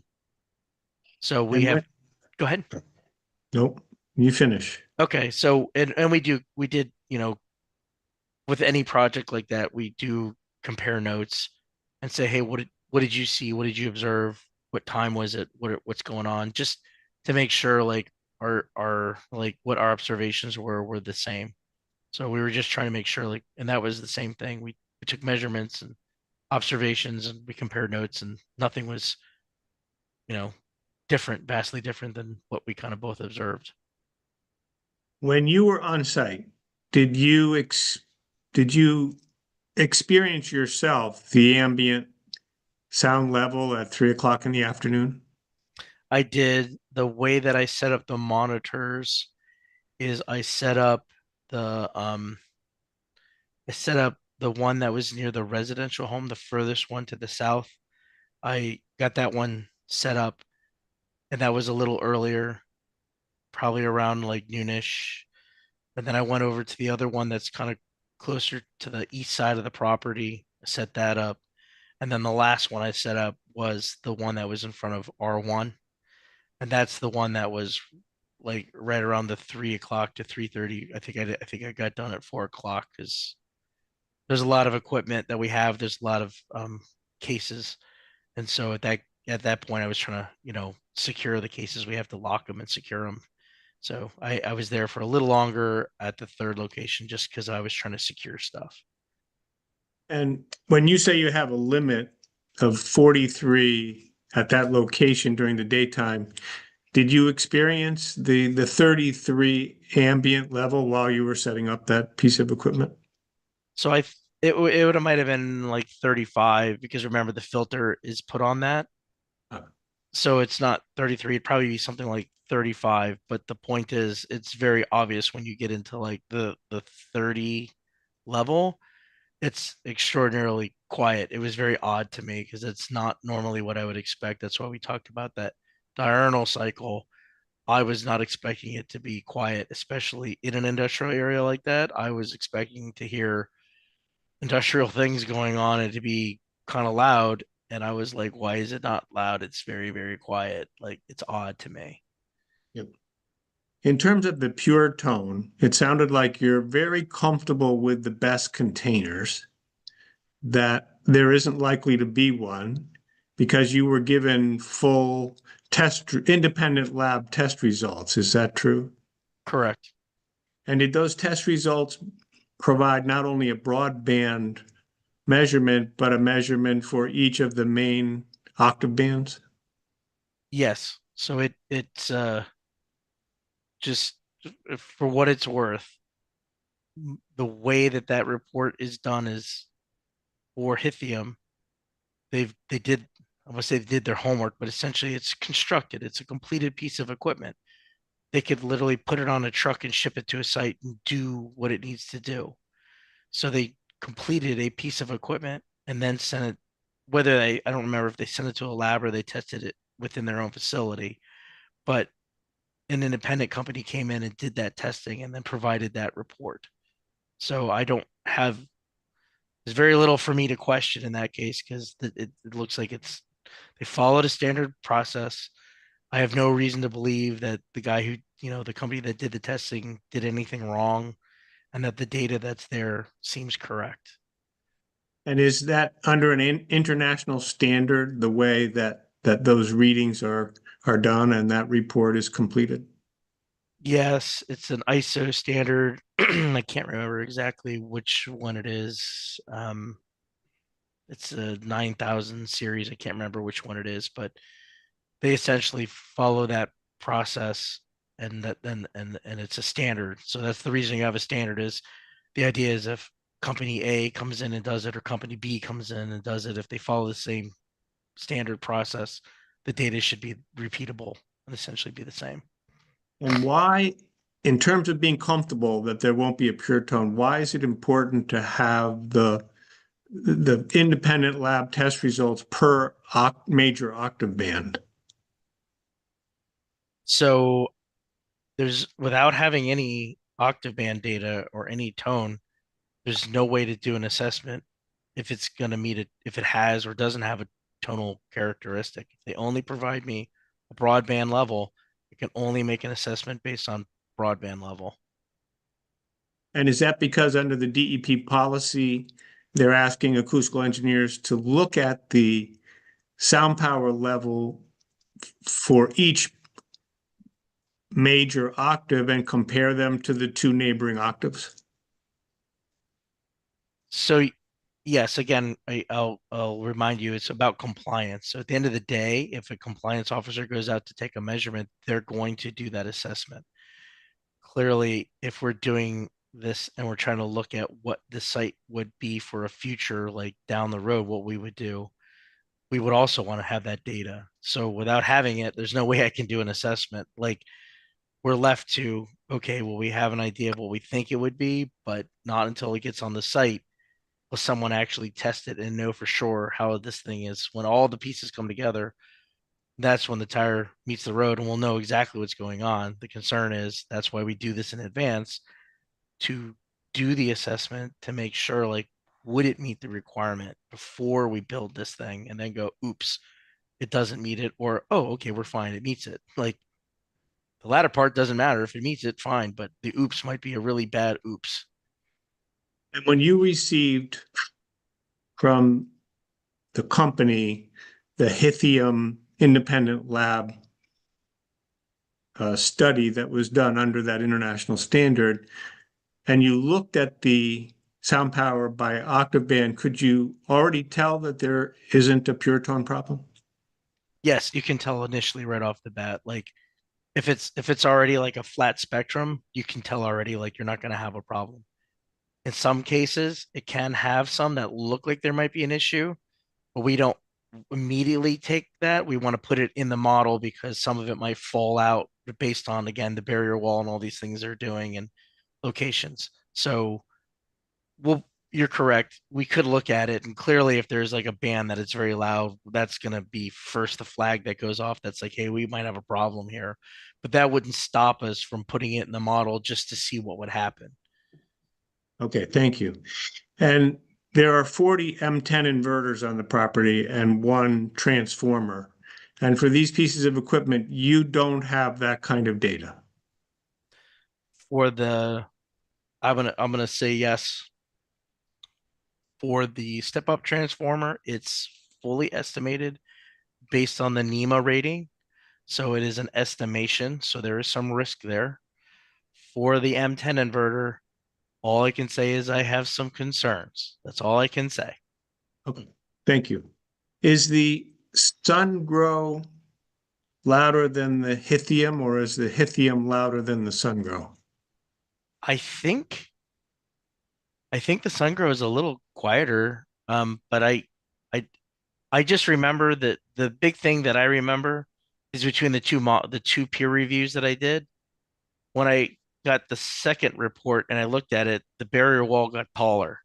So that told me it got louder or something's going on, or maybe they're trying to meet some other level, but clearly they made that barrier wall taller. So I believe, I can't remember offhand, I'd have to look at it, but I do remember distinctly that the barrier wall did get taller on the second report that was provided. With the Hithium containers. Correct. Is a 10 decibel increase above ambient considered a doubling of the sound? Yes, 10 dB is considered twice as loud. That's generally that's kind of, 1 to 2 dB is kind of imperceivable. You really can't tell what's going on.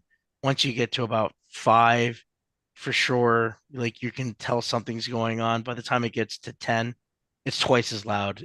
It's going to be the thing that's going to be louder than anything else around there.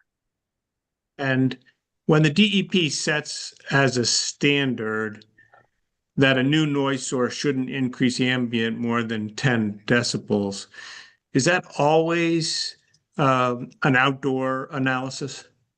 Yes, they don't make any, there's nothing that talks about the indoor noise. And is the DEP focused on trying to keep new noise sources below that doubling of sound? Yes. Yeah. Thank you. I have no further redirect.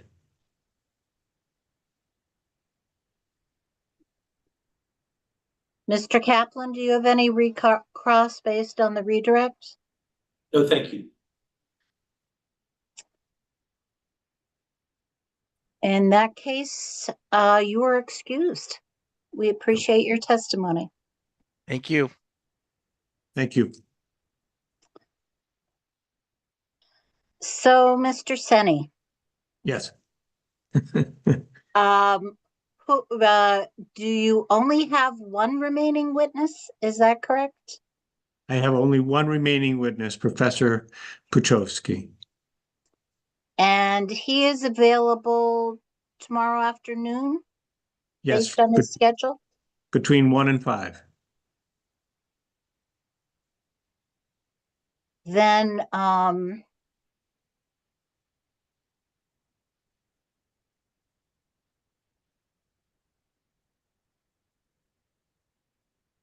at the moment, we will close the hearing for the day and resume at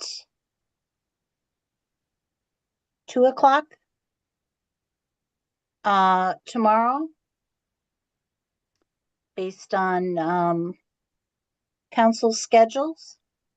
And if there is any change in that, I would appreciate if people let me know tomorrow morning. Thank you very much. And we will let Alan know as well. All right. Thank you very, very much for today. And I look forward to seeing you all tomorrow afternoon. Thank you. Off the record. Thank you. Thank you. so much.